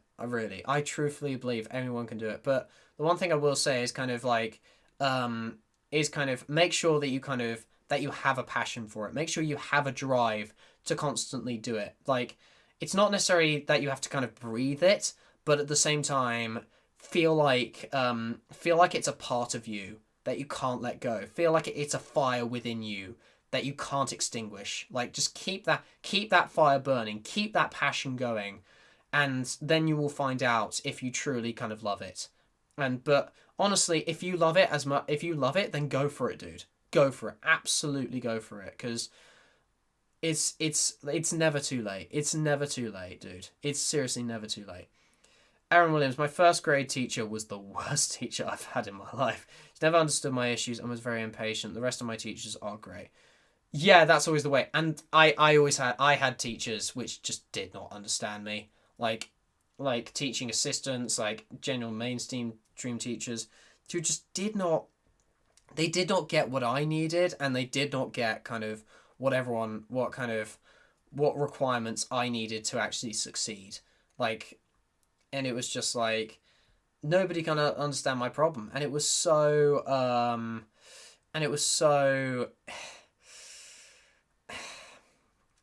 it's just so depressing when there are people out there that don't kind of get it. And it's why I kind of feel empowered to kind of spread that message, which is why outside of YouTube, I try to use as much of my time as possible to kind of spread the word about autism, and use just performing in general as my kind of stepping stone to kind of communicate my kind of autism. And like, part of me does want to use this kind of YouTube channel as kind of way with that, but I'm not sure if it does entirely convey it. Like, if there's a way kind of you guys think that I can, then please let me know, because like if I love this channel, and I want to use it as a kind of stepping stone for kind of to make me better. And I want to reach out to others and show kind of who I am, who I want to be, kind of, and like that we autists aren't like this. We autists aren't what you say we are, and it's just I love myself, man. I love myself. I really love who I am. Like, I know I doubt myself. I know I say I hate myself constantly, but there are things about myself which I really do like. Okay, and the ability to open up to people like you is one of them. Just the idea that how I'm able to communicate so clearly just to people how I'm feeling and kind of what I need is just amazing. I love you guys. I love just how I'm able to communicate to you guys. Like I love that about myself. You people really do help me a lot. You people really do help me a lot, honestly. And also, Sub, I appreciate that, Al, because of that mistake. I took it in my first year of college, and I really do have a passion for it. I'll take those words into account. That's good. As long as you have the passion and the drive for it, that's all you need, bro. You are very powerful, Al. Super Al. I'm Super Al. No. Cheers, Presto. Yeah, honestly, Presto, when are we doing that podcast? Like, let me know if you guys. Let me know if you want me to do like a podcast with like, or just any of you. If any of you want to do like a podcast with me on this kind of topic, we kind of want to do Sub Simpich. We're here for you, fam. Aw, cheers, bro. Oh, you guys. I swear, you guys are you are the cat's pajamas. You are the dog's bollocks. You are the bee's knees. You are everything wonderful that is the world. You are the best thing since sliced bread, you guys. Honestly, you are incredible. You are incredible people. You're incredible people. Thank you guys so much. So, it's anybody else got any more questions? Anybody else kind of, or anything else they want to say? Anything they want to tell me? Like anything they want to let me know? Like any projects that you want to, any random questions? Just anybody else feel like talking? Like anybody else? Do let me know. I'm just gonna check my Discord real quick.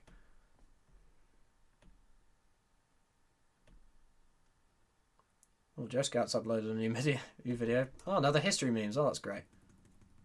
I do love Joe Scout. If any of you like have seen Joe Scout, he's incredible. Yeah. Also want some.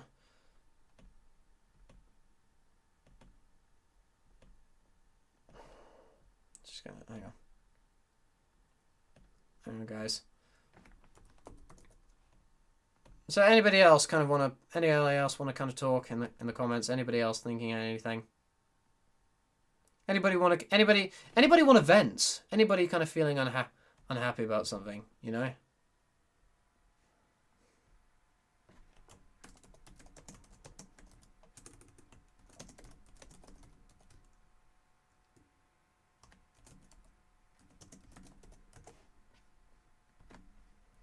Okay. I just made a video. Oh, nice, Presto! Can't wait to see it. Is it one of your reviews? Because it's like I know you've been kind of preparing interviews. I loved your Sea of Thieves reviews, by the way. If you ever want to chat on Discord, I go by Lilac Lavender. Only if you want to. No, Sophia. I'd love to have a talk with you because I've seen self-promoting. Hey, Aaron just did the dirtiest self-promotion ever. Okay. And so did Michael. A lot of people have been self-promoting Presto, don't worry. But Sophia, I'd love to talk to you. Hang on. Do you know what, Sophia? I'm going to send you a friend request on Discord. Hang on a minute. So I've got to go dinner. No, it was really nice being on here. I can't wait for the next live stream or Discord meeting. Happy birthday, Al. See you later. Oh, nice. So, see you, Sub. Sub, keep doing what you're doing. Okay. If you ever rewatch this, keep doing what you're doing. Okay. Which Thomas character should I work aside from Donald and Douglas? Honestly, just British accents in general. I feel like, Aaron, if you want to kind of, with Thomas characters, I feel like if you're trying to, yeah, granted, some American actors like fit better, but I feel like British accents kind of are very kind of important. Hey, you laugh, but literally, like, British accents, especially for Thomas characters, they're very, very important. And so hang on. You know what, Sophia May. I'm gonna give you my Discord. In my Discord. So you can talk to me there. Anybody else want to friend me on Discord? You're very welcome to. So I'll just put my. Actually, you know what? I'm gonna pin that. I'm gonna pin that message. Sorry. Happy birthday, BTW. Cheers, man. Cheers, Presto. No, if anybody else want to send me a friend request on Discord, you can. Happy birthday, I'll see you later. Okay, I'm sorry. But yeah, Aaron, just kind of honestly, because you've got a lot of talent and you've got a lot of passion, bro. That's all you need, you know. That's all you need. And honestly, like, you find what your strengths and weaknesses are, the more you kind of expand. And also, can I tell you what? Even if kind of voice acting isn't your thing, can I tell you what? None of that kind of matters to me. What matters to me is that you are an incredible mate.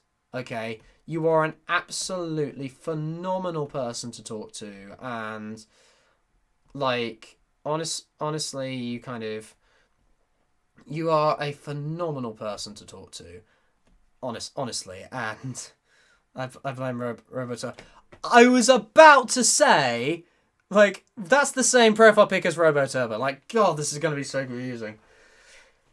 British accents are important for villains too. Yes, of course, Equestria Exploration. We know. More shameless self-plugging. The art of self-plugging. Dance, puppets, dance! But yeah, honestly, Aaron, you are a fantastic mate to talk to. And that's, even if you don't kind of get anywhere kind of with voice acting, not to say you won't, but even if kind of like, you are a winner in life, okay? You are an incredible, incredible human being to talk to, and you're just a great mate, to be honest, Aaron. Honestly. Thanks for being a great mate, dude. So yeah, anybody else? Gonna start giving more British accent to make Sodor more accurate to the UK, because actually it is actually based in the UK. Sodor, it's situated on a map between the Isle of Man and the mainland of the UK. Hang on a minute. I've actually got a map. Hang on. See if this works. I'm not sure if you guys can see that, but that is a map of the UK. Get this out of the way. So in between there. Oh no. Never mind, I can fix that later. But in between, got that out of the way. So in between the Isle of Man and the mainland of Sodor, that's where Sodor is. And you probably couldn't hear me because thanks, buddy. You two are an incredible human being. Cheers, Aaron. Yeah, sorry about the dartboard. The dartboard got it. The dartboard really, really got it. Yeah.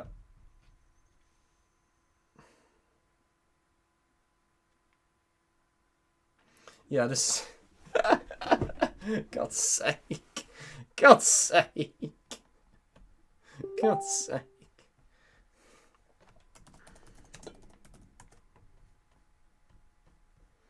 God's sake. Yeah, oopsies is the word. Oopsies is the word. Thank you.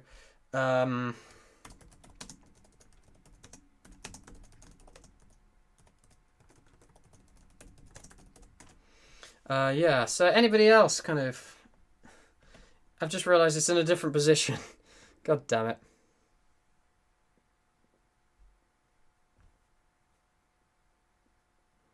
F for the dartboard. Do you know what I mean? Just everybody, moment of silence for the dartboard.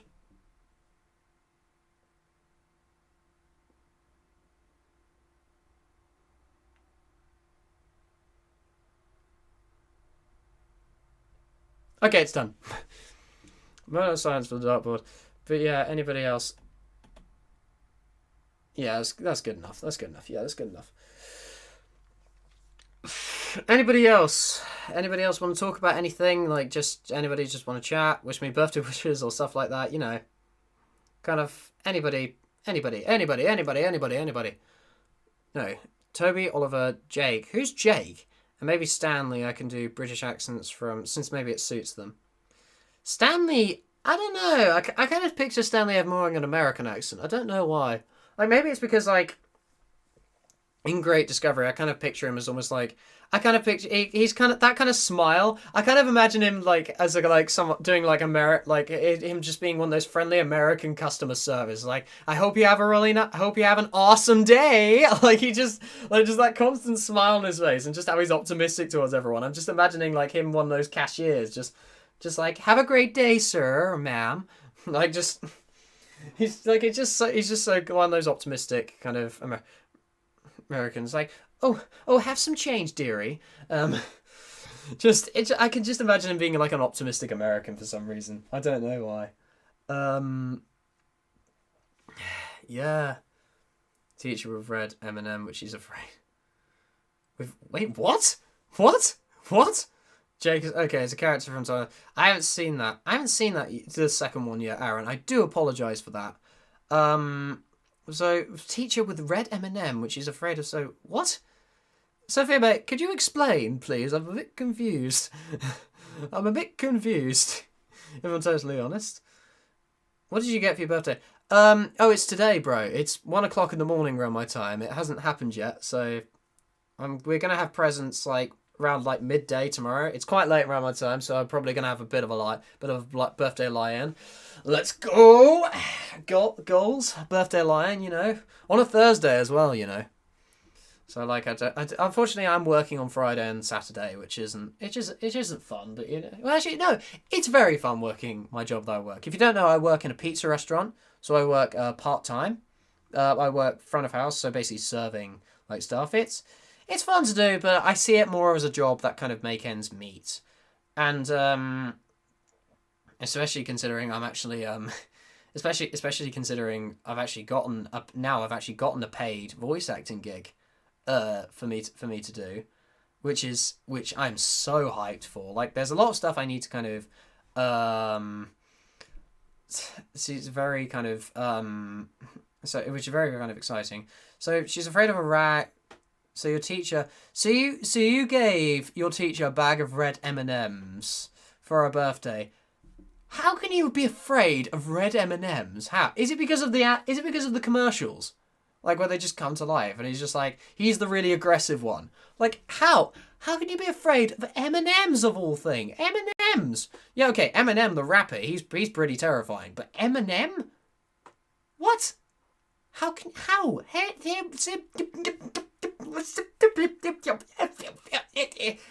Is it a rat? Excuse me? Incredible. What? Just about the stuff people get up to, the things. I'm just muttering at this point. God damn it. He's a professional chef. Does work? Ooh, your father's a professional chef, is he, Aaron? I remember I talked to him briefly the other day. So the thing I said to Aaron's dad the other day is kind of like, thank you. I quote, "Thank you for creating this monstrosity of a human being." I remember that. That was so funny. Yeah.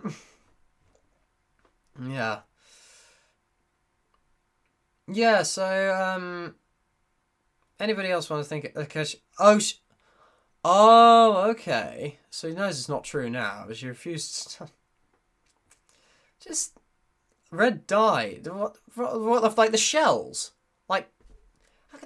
How? Like, I don't understand. Like... This has gone on for 3 hours. Michael, shut up. Just shut up. Honestly.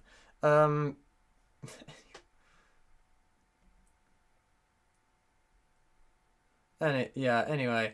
So, yeah. Is there any... Yeah. Okay. Okay, that makes sense. So it's a childhood trauma thing. It's a childhood trauma thing. I get it. Okay. She hear it. Gram. I love it when people always correct their grammar with like a second comment in the thing, because it's just like quickly. Who are your favorite Tugs characters?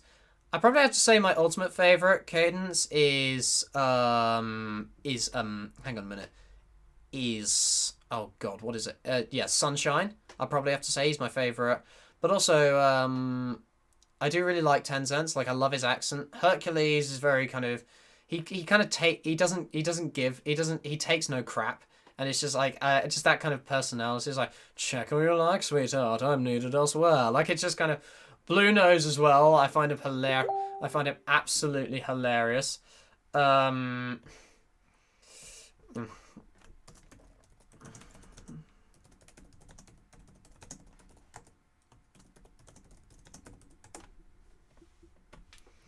Absolutely hilarious. It's just like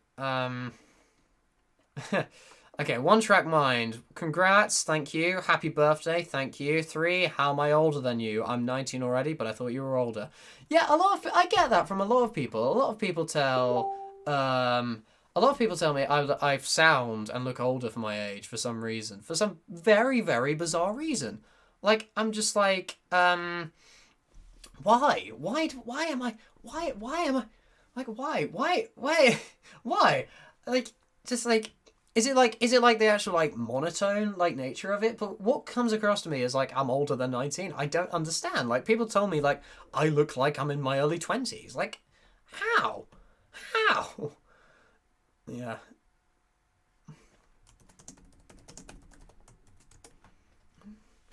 Yeah. Great Hercules voice. Oh, cheers. I actually did a bunch of impressions of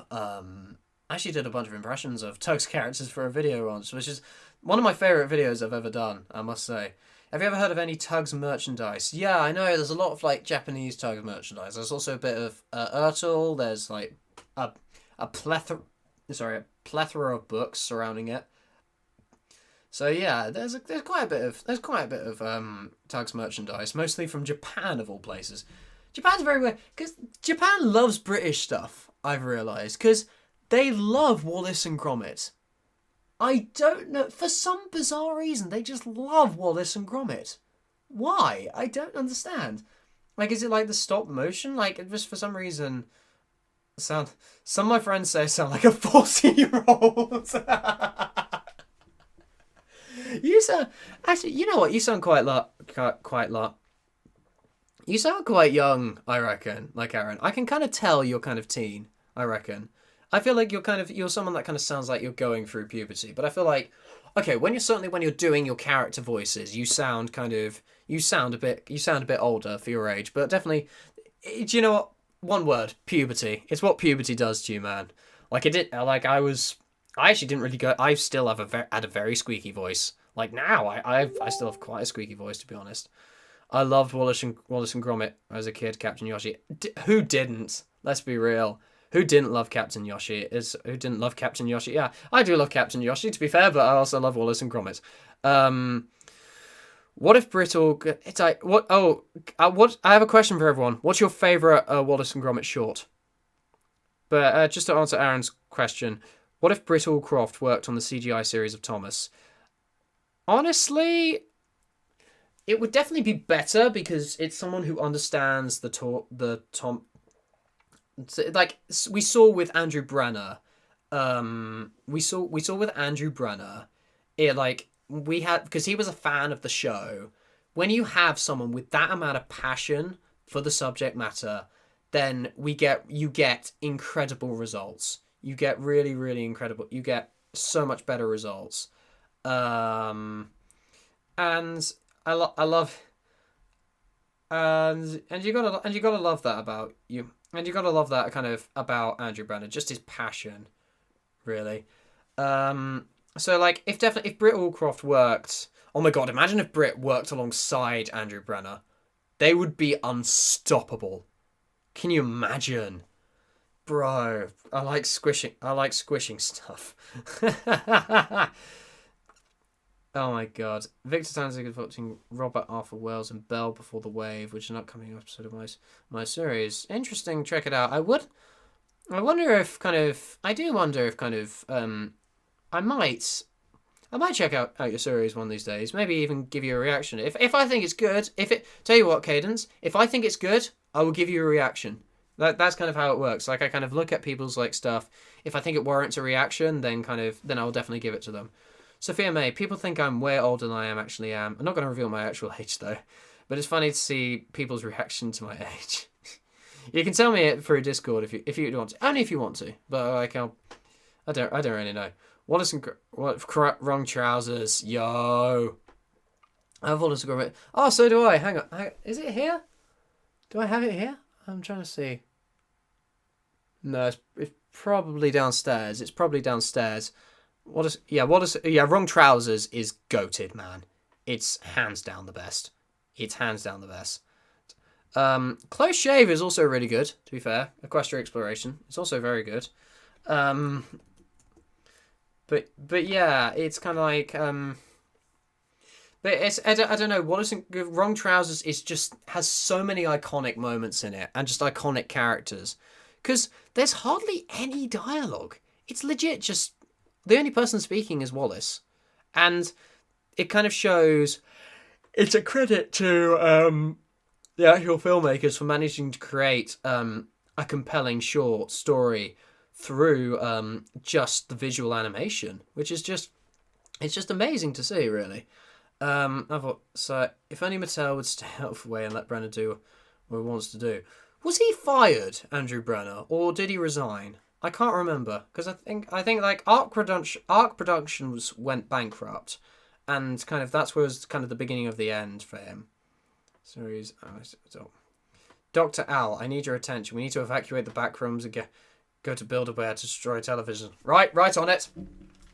In a bit, guys. No, I'm just kidding. So a Matter of Life and Death. No, yeah, I can respect that, but like it has some funny moments in it. Like there's a brilliant. Oh my god, the slapstick on Matter of Life and Death is very, very. Andrew Brenner resigned. Okay, thank you. Yeah, he resigned. A Matter of Life and Death is my top favorite. I don't necessarily blame you. Like there are some very, very good moments. There are some very, very funny moments in Matter of Life and Death. Like do you remember that? Do you remember that scene in kind of when they're delivering the bread at the beginning and they're just tossing bread into like mailboxes, and he sees Pi Zai. Good day's work, lad. We're bang on target, and just throws a wayward piece of bread, and it just hits an old lady just in the side, sending her flying over a wall. Like it's literally good day's work, lad. We're right on target. Oh! It's just so funny. Like, but it's just like it feels very poorly paced, and I think Paella's revealed to be the villain way too early. Way too early. Honestly, so it's my least favorite for me. It's my least favorite, unfortunately, but I can see why you like it. I think he left because of how Mattel treated him. You think, Aaron? You really think? God's sake. Yeah, it's sad what happens to Andrew Brenner, but you know, at least we got like a few good seasons of Thomas. Of course, Matter of Life and Death had the most darkest scenes, but that's the thing though. It tries to be dark. That's the thing. Anyway, I gotta get dinner and study for exam. All right, Sophia. Nice talking to you. Nice meeting you properly. Matter of Life and Death are the most darkest scene. Only because there's dying in it. Like it tries to be something it's not. You know. Happy birthday. Hope you have a wonderful day. Bless. Thank you, Sophia, mate. And I'll definitely kind of, I'll talk to you on Discord sometime. Definitely. I'm glad you came along. Really glad you came along. Nice to finally meet. Oh, thanks. Thank you.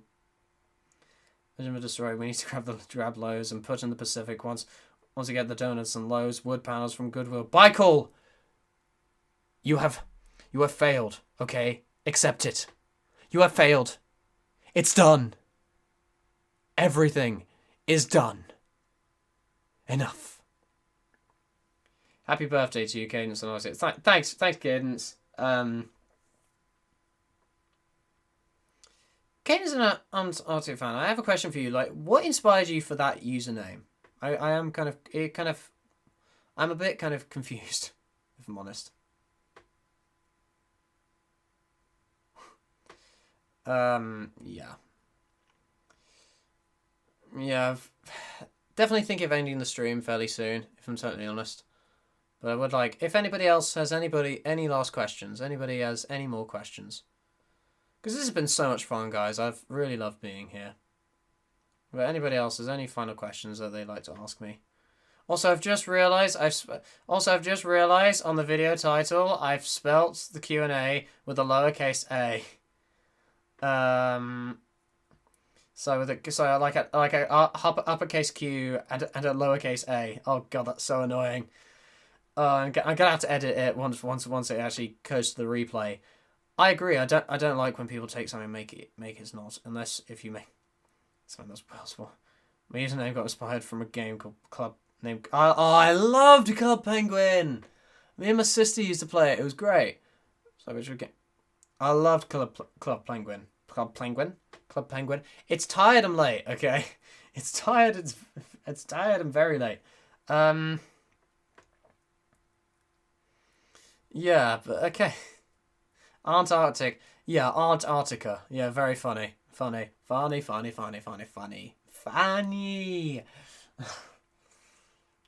But yeah, anybody else got any more questions? Anybody else? Anybody? Like, could be completely random.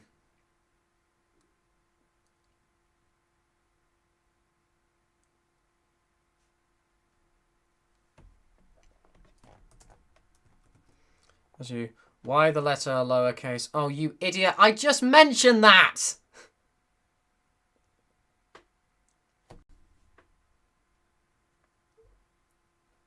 God damn it. Okay, anybody else?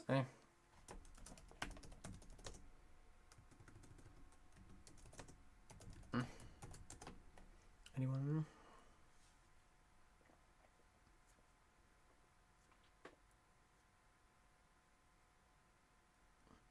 What made you make reaction videos to the stories of Sodor?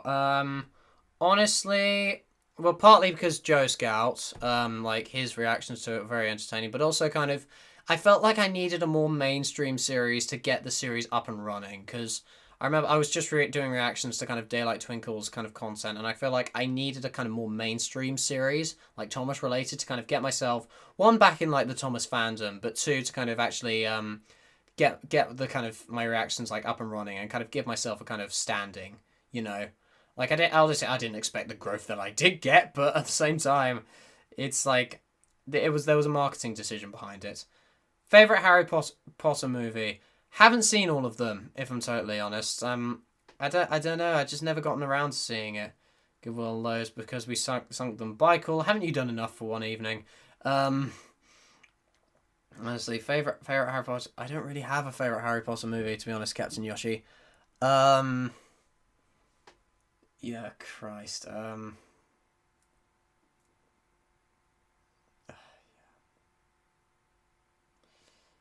Yeah. Let's go with we'll go with like two. Okay. This Harry Potter is mid. What, mid tier or something?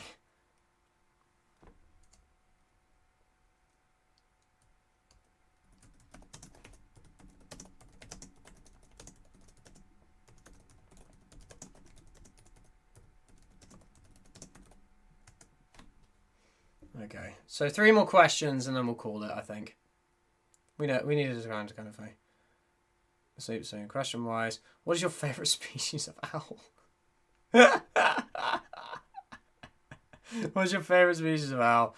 I do love the classic like tawny owl, like barn hoot, like hoo hoo, like. But I do find it very funny. Wait, there's actually like a screech owl, and it's just like it's not very pleasant, to be honest. But nah, honestly, like favorite species of owl. You can tell people are running out of questions to ask when someone asks that. But what do you think of the Sonic movies? Kenneth an Artsy fan.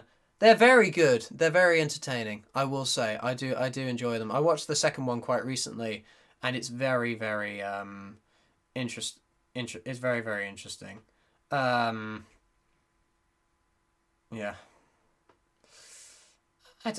Seriously, 8 people in the chat watching. I don't know. Okay.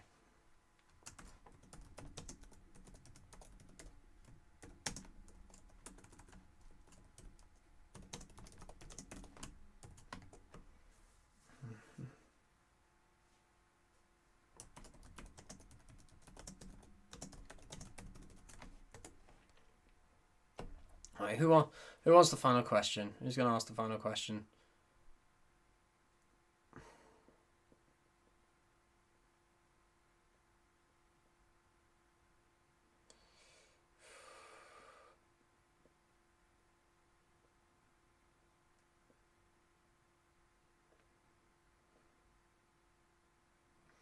Favorite audio drama? Honestly, no, that hasn't been answered yet. Actually, Pink Escapade. It would have to be. It's a toss up between Friendship is Tragic and Daughter of Discord. Daughter of Discord. Just got back. Okay. So okay. There's one more question as well. It's favorite audio drama. It's either Daughter of Discord. I know I did a whole reaction to like Color Goddess and Heartshell. That's definitely up there, but at the same time, kind of nothing beats like Friendship is Tragic is just so kind of compelling in its narrative and just its symbolic value and just everything about it is just incredible. Daughter of Discord, meanwhile, is like the pinnacle of audio dramas for me, and I just love it. I just love everything about it. Like it's so well written. It's got such lovable characters. Everything about it is peak like MLP for me, to be honest. What is your favorite Thomas merchandise? So we'll probably make this the last question. Favorite Thomas merchandise. I've always been a wooden railway kind of guy. I'm gonna be honest, and it's it's one of those things. It's one of those things where kind of like where like I'm easy all, but I grow up with like hand me down brioches and wooden railway from my older siblings. That I'd probably say I remember your reactions to Daughter of Discord actually, Captain Yoshi. I do remember your reactions to it. Those are very cool actually. It was how I got introduced to your channel actually, like the reaction to the finale. I remember. Yeah. But just in case.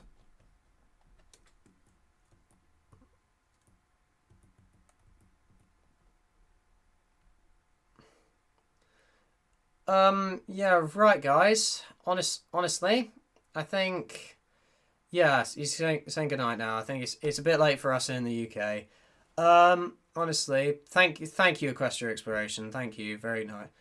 Sorry, good night. Hope you sleep well. Let's say tomorrow. It's for the last time. It's the 19th, not the 18th. Okay. It's the 19th, not the 18th. But honestly, I think we're going to end it here, chaps. I've had so much freaking fun tonight, okay? And I hope you guys as well. And can I just say, before everyone, like, leaves, there's no better way I would rather spend, there's just no way there's no other way I'd rather spend turning 19. What a night. What a night, guys. Thank you so much. You guys have been incredible. And just also for like 1,000 and also 1,000 subscribers as well. You guys, like, I love you guys lots, because you really deserve all the love in the world for showing me life. Tiger Life Ox, and nice vids as well. Turned 19 on the 19th. I realised that as well, Bicor. Hi, Tiger Life Ox. Yeah, you guys, and thankfully this stream has actually gone very swimmingly. I'm not gonna lie, it's lagging a bit behind me, I will admit, but honestly, I don't care. It's very good quality. It's not tanking at all. Just, you guys are amazing, really. Honestly, thank you for having me tonight. Oh, no problem, Captain. No problem, Captain. I'm a new subscriber, and I know, but you're a cool dude. Aw, thanks. Thanks, Pink. Escapade. Oh, that's really sweet. Yeah, I like to think I'm a cool dude. People say I'm a cool dude. Yeah, I'm a cool dude. Got the sunglasses and all. Got the cap on backwards. Got that kind of vibe. Got that kind of vibe. But yeah, I'm being a bit weird. It's very late. Thank you guys. Honestly, you've been incredible subscribers, and I love you guys to the moon and back. So this is Lazar speaking. just keep being awesome. Just keep being awesome, guys. And here's to my 19th birthday arriving today. Well, yeah, it's today. It's 1 o'clock in the morning. And thank you guys for 1,000 subscribers again. Just thank you for everything, guys. You deserve it all. This is Al. I'll see you guys next time.